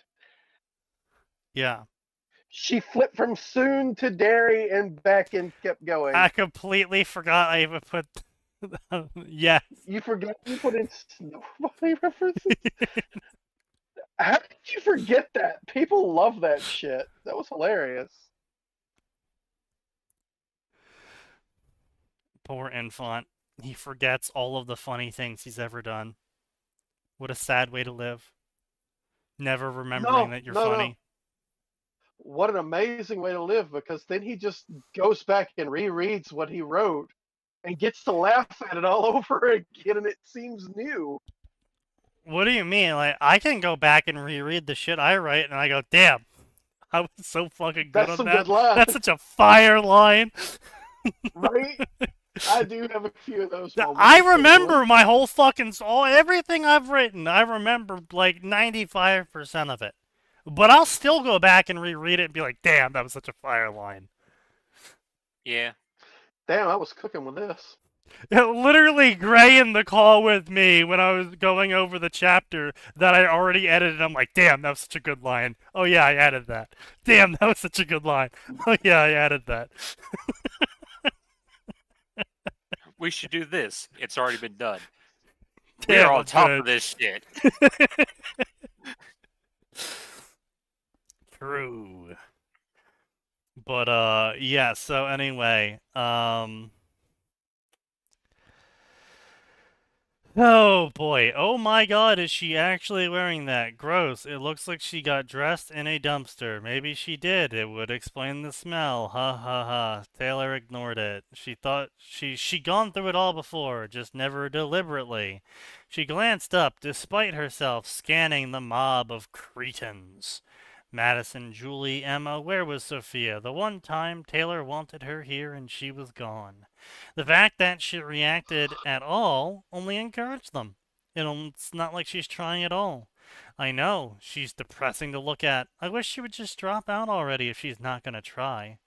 Come on, get over it already. She wanted to run. She usually did, rushing from one class to another, never staying in the hallway longer than she had to, never staying out in the open, never making herself a target, never using herself as bait. Something hooked around her ankle, sweeping her legs out from under her, and she fell to the floor before she knew what was happening. Her glasses nearly fell off her face as she banged her elbow against the tiles, but there it was. Finally. Watch it, loser. She didn't need to look up to know that Sophia Hess was standing over her. She knew that voice. Hell, she was half convinced that if she had to, she could identify some of her bullies by smell. But she was done now. She picked herself up, kept her head down, and hurried to the nearest bathroom. She heard more jeers behind her as she left, but she ignored them. What they said didn't matter. They didn't matter. She focused on not touching anyone, avoiding brushing against them in a crowded hallway if she could help it. How many people did she bump into a day? 10? 100? Just touching one could ruin her experiment, and she would have to do it all over again. She found the bathroom stall and waited. The bell rang, and the two girls she didn't know kept talking for another 5 minutes into first period. She was going to be late, which sucked, but she knew the woman would make a big deal about it as long as Taylor didn't fall behind. And that was important. Finally, the two girls left, and Taylor peeked out of her stall. Empty. She checked over the other two stalls. Empty. She was trembling. If she was right. Oh, God. Just got to get this over with. She took a deep breath and faded. Her body felt lighter even as it turned black and vaporous. She looked down at her hand and could see the outline of her own bones even as she made a fist, just like Shadow Stalker. This had happened to her a few times before, never in the mornings and never on the weekends. She hadn't understood at first why her powers only worked sporadically or why they resembled Shadow Stalkers. And this, so, I will compliment the author. The author is actually getting Taylor right, which is, her head is massively up her own ass. She's basically licking her own tongue. I don't understand every time why I get bullied by Sophia, I gain Shadow Stalker's powers. Why does that keep happening? And it only ever happens on time periods that I've had interactions with Sophia. Why does my power only ever give me Shadow Stalkers when I get hit by Sophia? Really, Taylor? Really? You know, this is, that reminds me that the multitasking thing, again, unfortunately, the multitasking is going to be like that meme. Let me see if I can pull up that meme.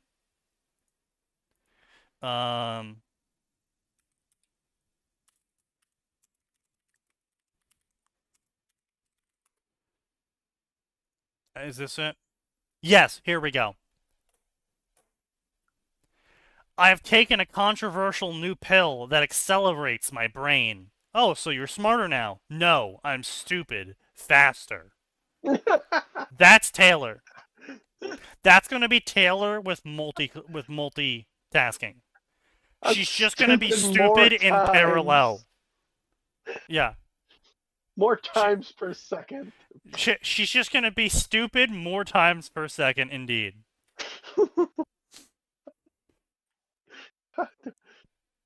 We're saying stupids per second. We've never seen stupids per second. SPS. It's off the charts. You can now measure Taylor's thinking in stupid bytes per second. God damn it. Well, careful, she might get up to kill a stupid. One killer. Stupid. She's breaking the mega stupid barrier. Oh God, she's ascending to Giga Stupid.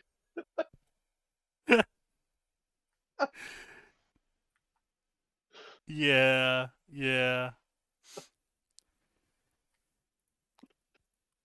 Just for everyone that isn't looking at the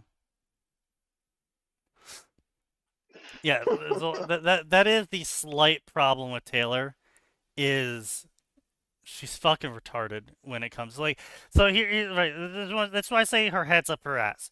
She is smart. She can be easily smart. But her head is so far up her own ass, she like loses 30 IQ. She doesn't think she needs to be any smarter because she's already smart as she needs to be. No, like she just doesn't think. That's her problem.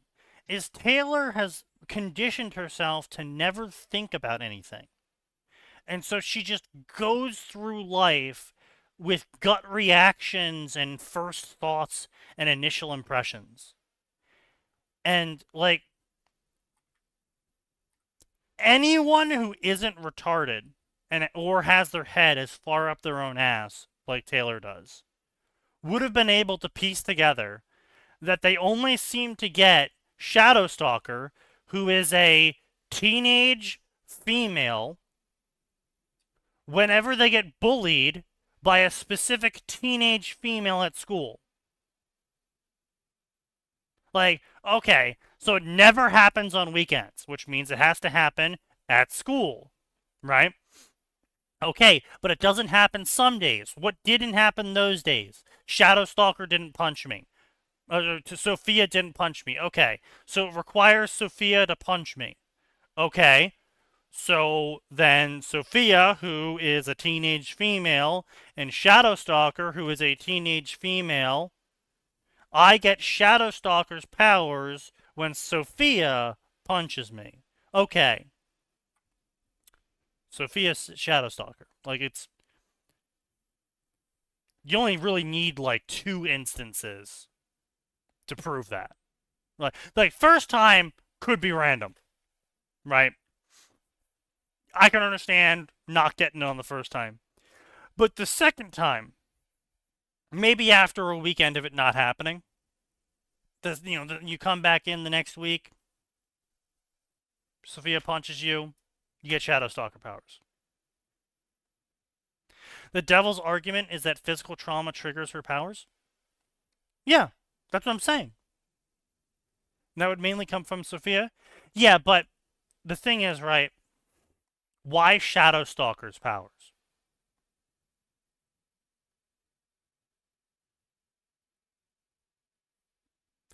I could understand if she got the ability to teleport, right? A short distance. Like, she got the ability to blink when she's punched. I'd be like, okay, yeah, no, it totally makes sense that she doesn't get, that she didn't piece together that Sophia is Shadow Stalker. Whenever she's hit by Sophia, she gets her powers. Because as far as she's aware, she needs physical trauma to get a power. And it just so happens that Sophia is punching her. And so she gets powers from that. That would be one thing. Where she gets, blinking or invisibility. No, not as opposed to turning intangible. Getting Shadow Stalker's powers. She doesn't turn intangible. She turns into the same cloud of gray-black mist Shadow Stalker does. That's very specific.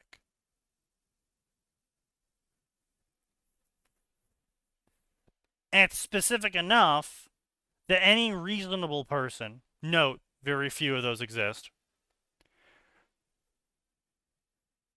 would be able to go, that's a little bit weird. That's a curious. She would need another point to make a comparison? Not really.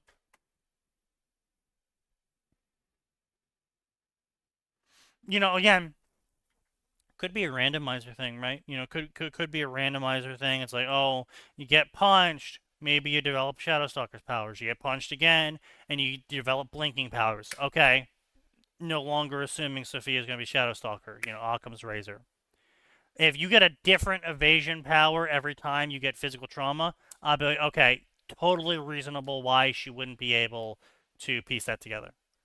But if she's specifically getting Shadow Stalker's power set every single time Sophia attacks her, and only when Sophia attacks her, and only Sophia, I kind of feel like it's obvious.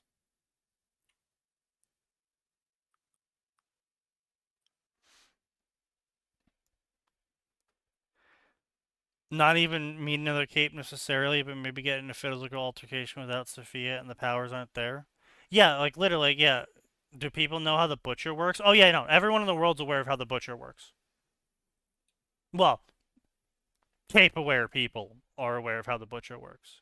No.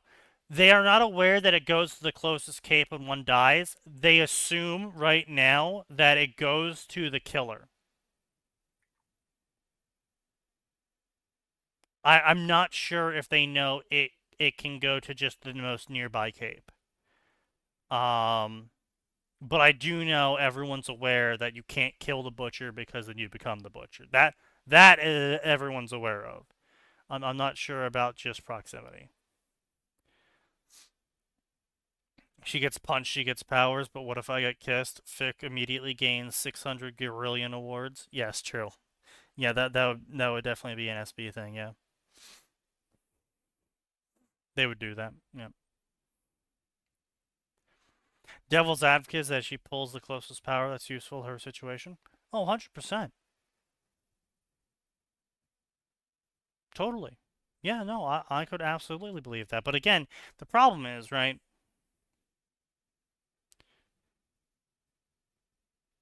She's only getting it when she's getting attacked. And she's only getting attacked when she's being attacked by Sophia. So, at the end of the day, that still means if she's just getting the closest power, that still means Sophia's close to... That still means Shadowstalker is close to her. Which conveniently just so happens to be every single time Sophia attacks her. Like, that's like an extra leap of logic. But still, it's... I kind of feel like, you know, you're stepping on Legos at that point. Next question is, why is it only physical and melee Sophia? Yeah, you know, obviously it would need to be explored more, and you'd have to test the bounds of it, and you do the various tests. But again, like, Taylor is... The way it's described here is perfectly Taylor. It just happens a couple times. And she's like, damn, why do my powers keep disappearing? She doesn't think about the scientific method of testing the powers. She doesn't think about, you know, when those appearances happen and when the disappearances happen. She didn't record any of this. It took Lisa telling her to do it before she even started testing how far away she could extend her powers in canon. Like, Taylor's not proactive. She's reactive. And she's also massively stuck on preconceptions. And she's also massively up her own ass. And doesn't like to think about things. So if she assumes something about you, you're going to have a hell of a time changing that assumption.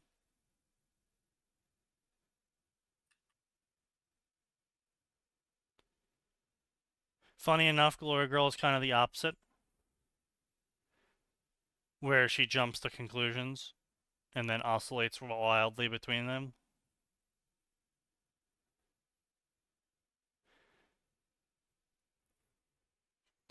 Taylor looks like a nerd but acts like a jock. Victoria looks like a jock, acts like a nerd.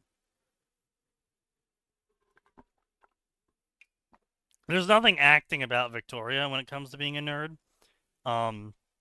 Wildbow made her, like, written. Wildbow claims she's extremely smart. Basically never fucking acts like it, but he claims she's really smart.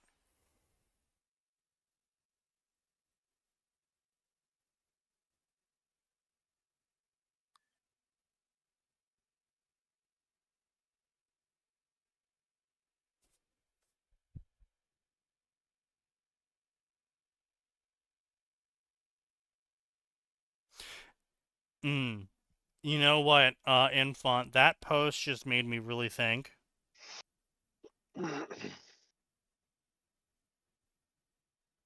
Damn, Wildbow kind of did women dirty in his story.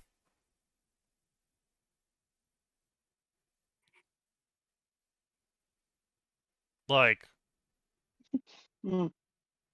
violent psychopaths, racist bigots, obsessed with rules. Totally not disproving the stereotype. All of them are extremely emotional. Yeah.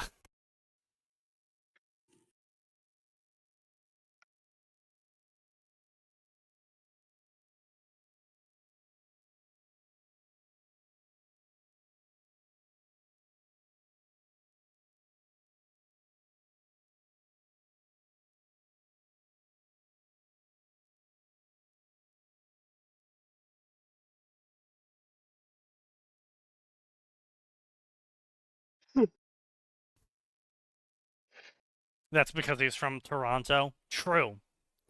I will say he wrote women fairly well in Pale, but that's like 10 years after Worm. Yeah. What's Sneaky's take on Lisa? I know a lot of people hate her, but I don't think I've ever heard of Sneaky's opinion on Lisa.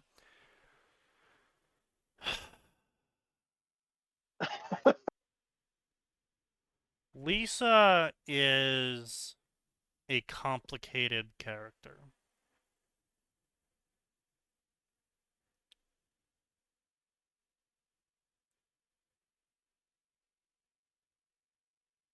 Okay. How to put this? I am not a fan of Lisa in fan fictions. A lot of authors write her wrong. Not in terms of personality usually. They usually get the personality fair enough. But they write her as an infinite font of exposition. Where if there's ever something that the author doesn't know how to tell the main character or inform everyone around Lisa of something really cool that the main character is doing, Lisa is there to be this word vomit dumper that is basically a crutch for narrative. She's an exposition fairy. Yeah. And that's why a lot of people hate her, is mostly their reaction to fan fiction's depiction of her. And if she's not an exposition fairy, once again, the fandom really does her dirty with the whole smug fox brat bullshit that they do, and smug. She was smugly smuggling across the smug room. Smugly. Smugging. Smuggled it, smuggly. And I don't disagree that she is smug, but I've seen plenty of stories where people kind of lost the plot on why she is smug. She's smug because she used her power and she feels like she's figured out the room. Like she feels that she figured out something that no one else knows or no one else understands properly, or etc. She feels like she's the smartest person in the room. And she's kind of obsessed with it. That's her true personality type, is she's obsessed with being the smartest person in the room off of a trauma of not being aware of other people and accidentally driving her brother to suicide through her actions and words. And so she is obsessed with knowing people better than themselves and knowing things that people don't know.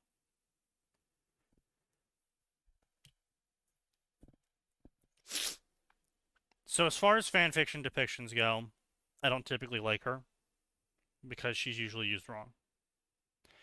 And she honestly doesn't add too much to the story, usually, because of that. And even when she is used correctly, she still doesn't add all that much to the story. She's a crutch, narratively. As a character, I like shit stirrers as characters. I'm a general fan of shit stirrer characters. So I like her on that end. I also like Alec. However, if I was put in a room with them, if I was put in a room with the Undersiders, I would probably get into a fight with all of them. You'd run your mouth. I would run my mouth on Bitch and Brian. Well, I would run my mouth on all of them, of course, but Lisa wouldn't give a shit in her way, and Alec wouldn't give a shit in his way. He would just run his mouth back at me, and I would probably get into a fight with Alec because he wouldn't know when to shut the fuck up about something. And it's like, if you lose to someone in a video game, and they're like, "Hi, I beat you," I'll be like, yeah, you beat me. And then they bring it up again. It's like, yeah, you were pretty good. And then they bring it up again. And again. And again. And they're not bringing it up because they're proud of it. They're bringing it up at first to gloat. And then, when they see you getting irritated that you're bringing it up, then they bring it up to irritate you. That's Alec. And I feel like I would probably throw a controller at Alec. Probably wouldn't get into a full knuckle brawl with Alec, but would probably throw the controller at Alec.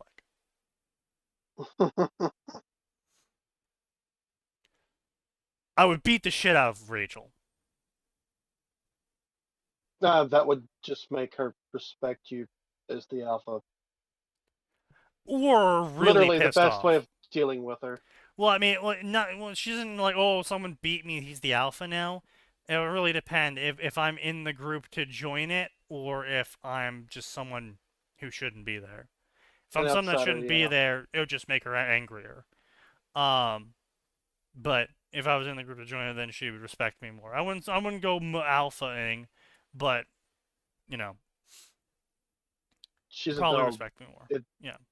It defaults to that. Dog brain. But Dog brain. Yeah, dogs don't just automatically follow you because you beat them, sign. No, they don't. That's people.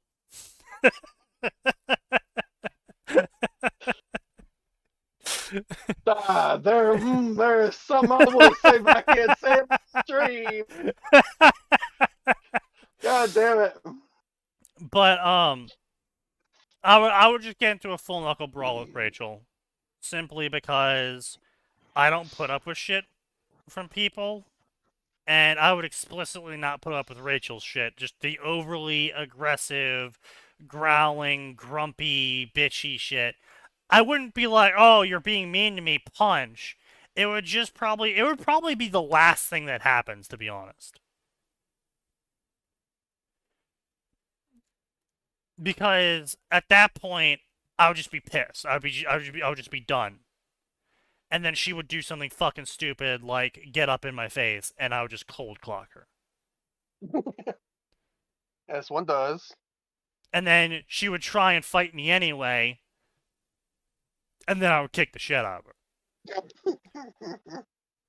Assuming you didn't knock her out with that first punch. Assuming, yes. Brian. Why did I come back to you talking shit about one of the worst members of that little villain club? Infant asked me my opinion on Lisa, simply because everyone hates her in fanon and the fandom. My overall opinion on Lisa was, I don't like how she's used. I like her shit-stirring character, but I would probably end up getting into a fight with her because, much like she's kind of like the opposite of Alec, and where Alec's gonna do something and say something to get a rise out of you, and he doesn't really care what your feelings on the matter are, so he's eventually going to say something to you that's going to make you pop off.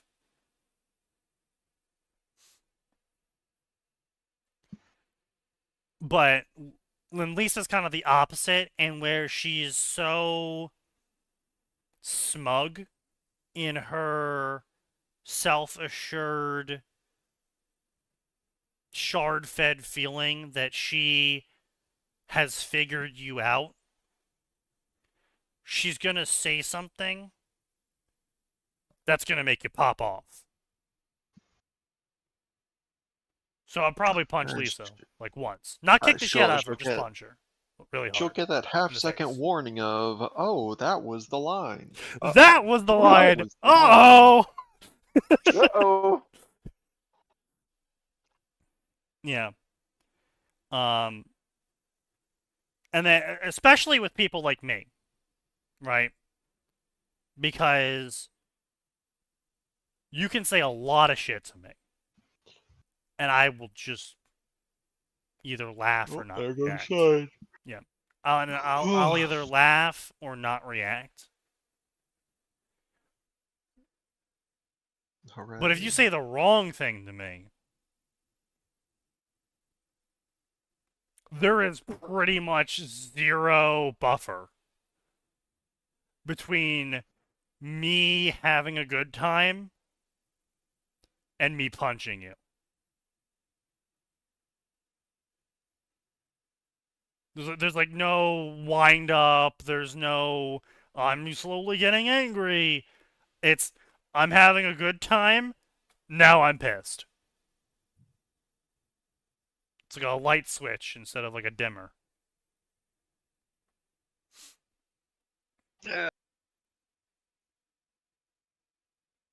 You've seen that enough.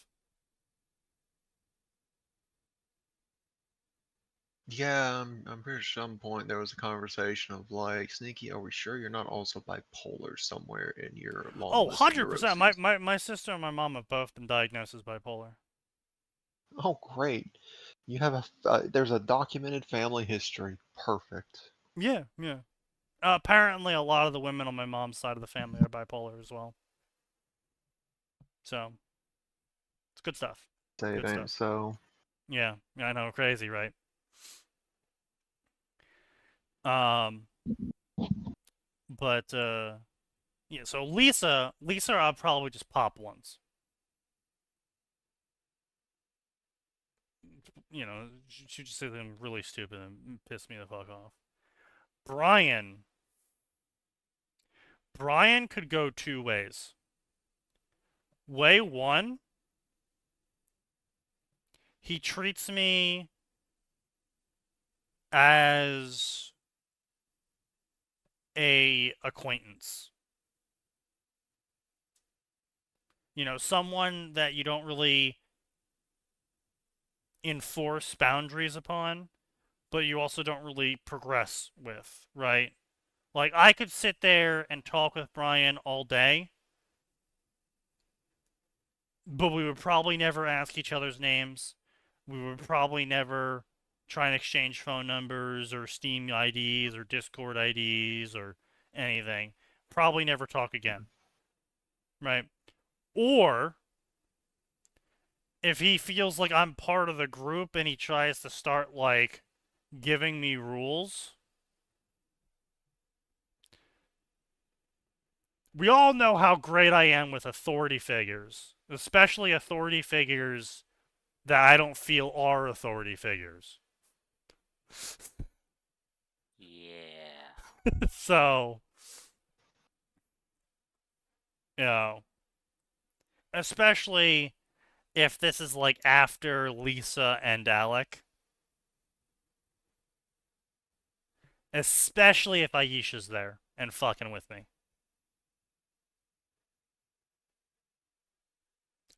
Especially then, because that would be a sore point for both of us. Because I would be getting pissed at Aisha and more irritated. And he would be getting pissed that I'm getting pissed at Aisha. I don't trust his leadership or judgment. No. I generally don't trust anyone's leadership or judgment. I'm fully aware of how caustic that is. You kind of have to actively prove to me that you're capable before I even start to give you a neutral ground to observe you from.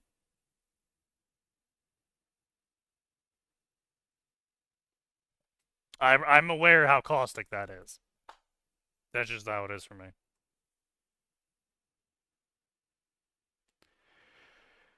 But yeah. So anyway, Taylor in this story is fucking stupid.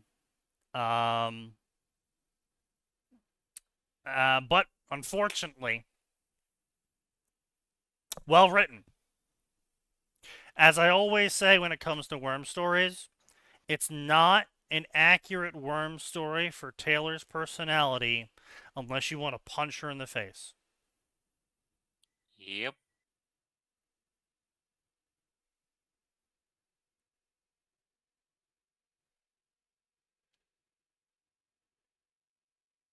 But yeah, so she goes off about how she doesn't want to ever be Shadowstalker's sidekick or ever touch Shadowstalker again because of how much of a betrayal it is, blah blah blah. Tour of the Wards HQ. She's going through demonstration, try and move it.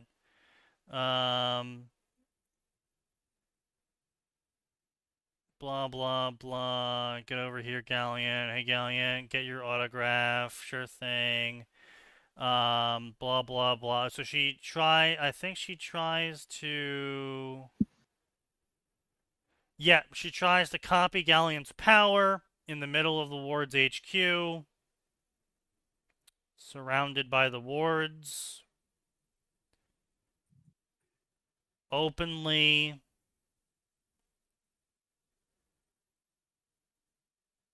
Right in front of them. Blatantly.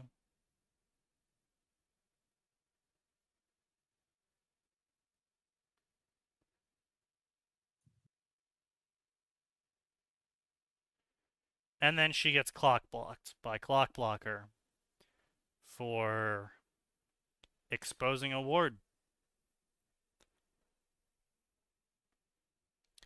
Like I said, Taylor's up her own ass. Every decision is her world,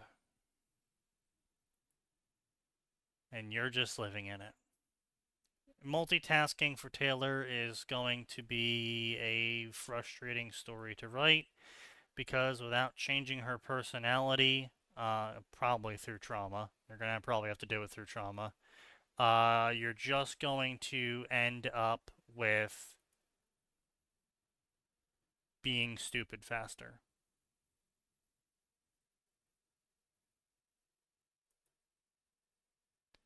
Taylor's up her own ass. News at 11. Yep. So yeah, you're gonna have to figure that one out. Good luck on that. Always looking forward to seeing more creative shit, but good luck with that, buddy. But yeah, we'll close up here now. We got the 2 hours in. Hey Max, finally a podcast that ran 2 hours. The monkey pearl curls.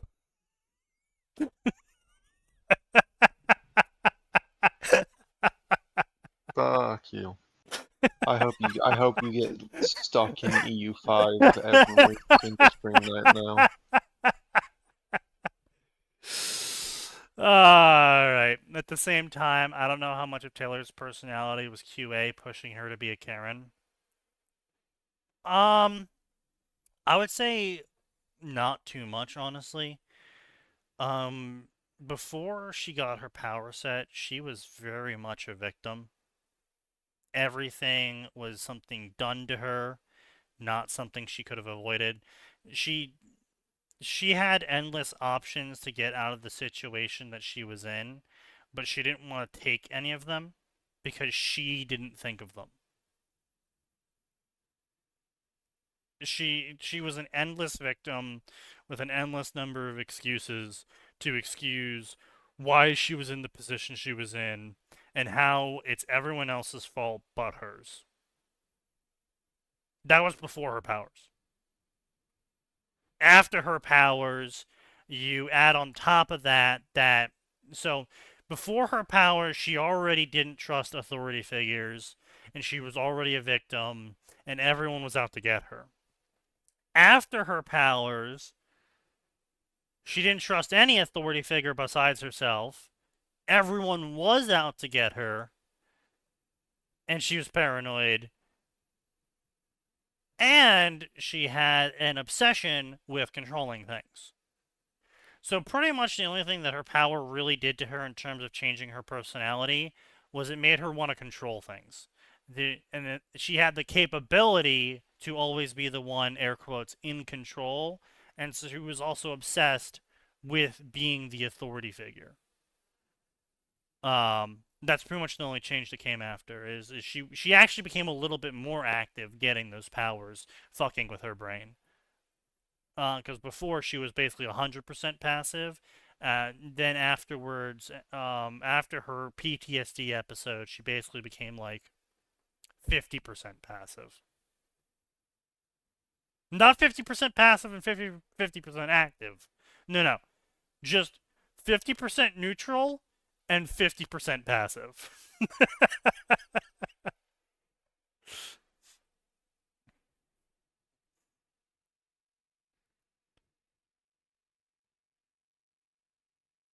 He got splattered by a train on Remnant, so you'll have to take that. Oh, you happy with that, Max? I got hit by a train in Remnant because I was running with Kill through the train, the Frogger level in Nerud.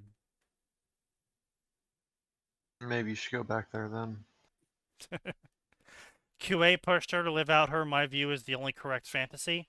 Yes, yeah. QA was pretty much the sole impetus behind her obsession with being the only correct viewpoint in the world. Any authority figure higher than her was an obstacle to her being right.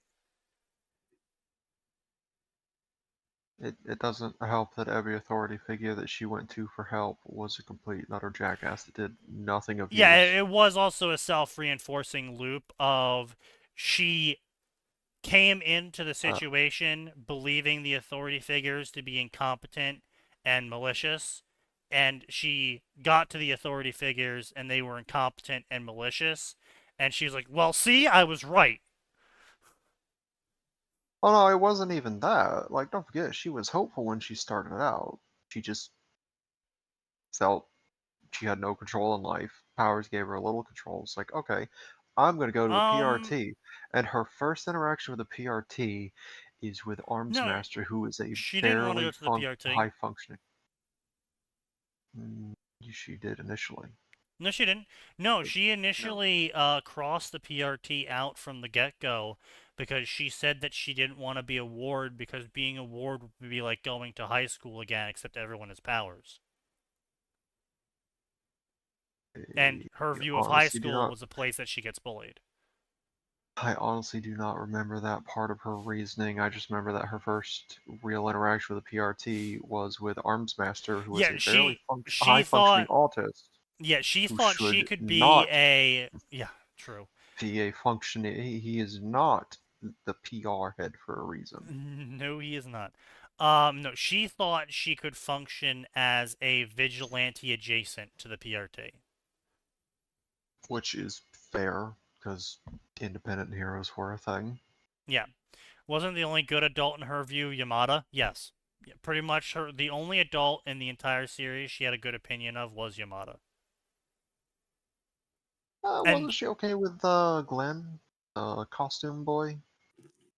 After a while of interacting with him, yes. But again, first impression, no.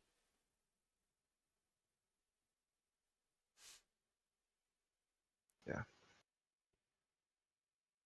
Well, to be fair, Yamada was in the same boat, as at first she didn't think she needed a psychologist, and then after talking to a psychologist for a while, she realized, actually, yeah, maybe I do. Still didn't actually acknowledge the problems, kind of just more vented her problems to Yamada than actually acknowledge that she was the cause of most of them. We don't believe in accountability in the Wormverse. You know this. Very true, very true, very true. Must be true. Must be true. But yeah. So I mean, if you want to add a shard-based impetus to Taylor for a multitasking fic, you could have it be some sort of obsession with learning or her senses, of basically being obsessed with always knowing everything around her, because she's you could lean into her paranoia and have that interact with the shard. And so basically, instead of amplifying her distrust of authority figures, it amplifies her paranoia. So she believes that only she has to do everything because everyone else is going to get it wrong or fuck her over. So she has to learn everything. She has to do everything. She has to be observing everything all the time because someone else is going to get it wrong. Not might get it wrong, is going to get it wrong. So she has to do it. You know, could angle it like that.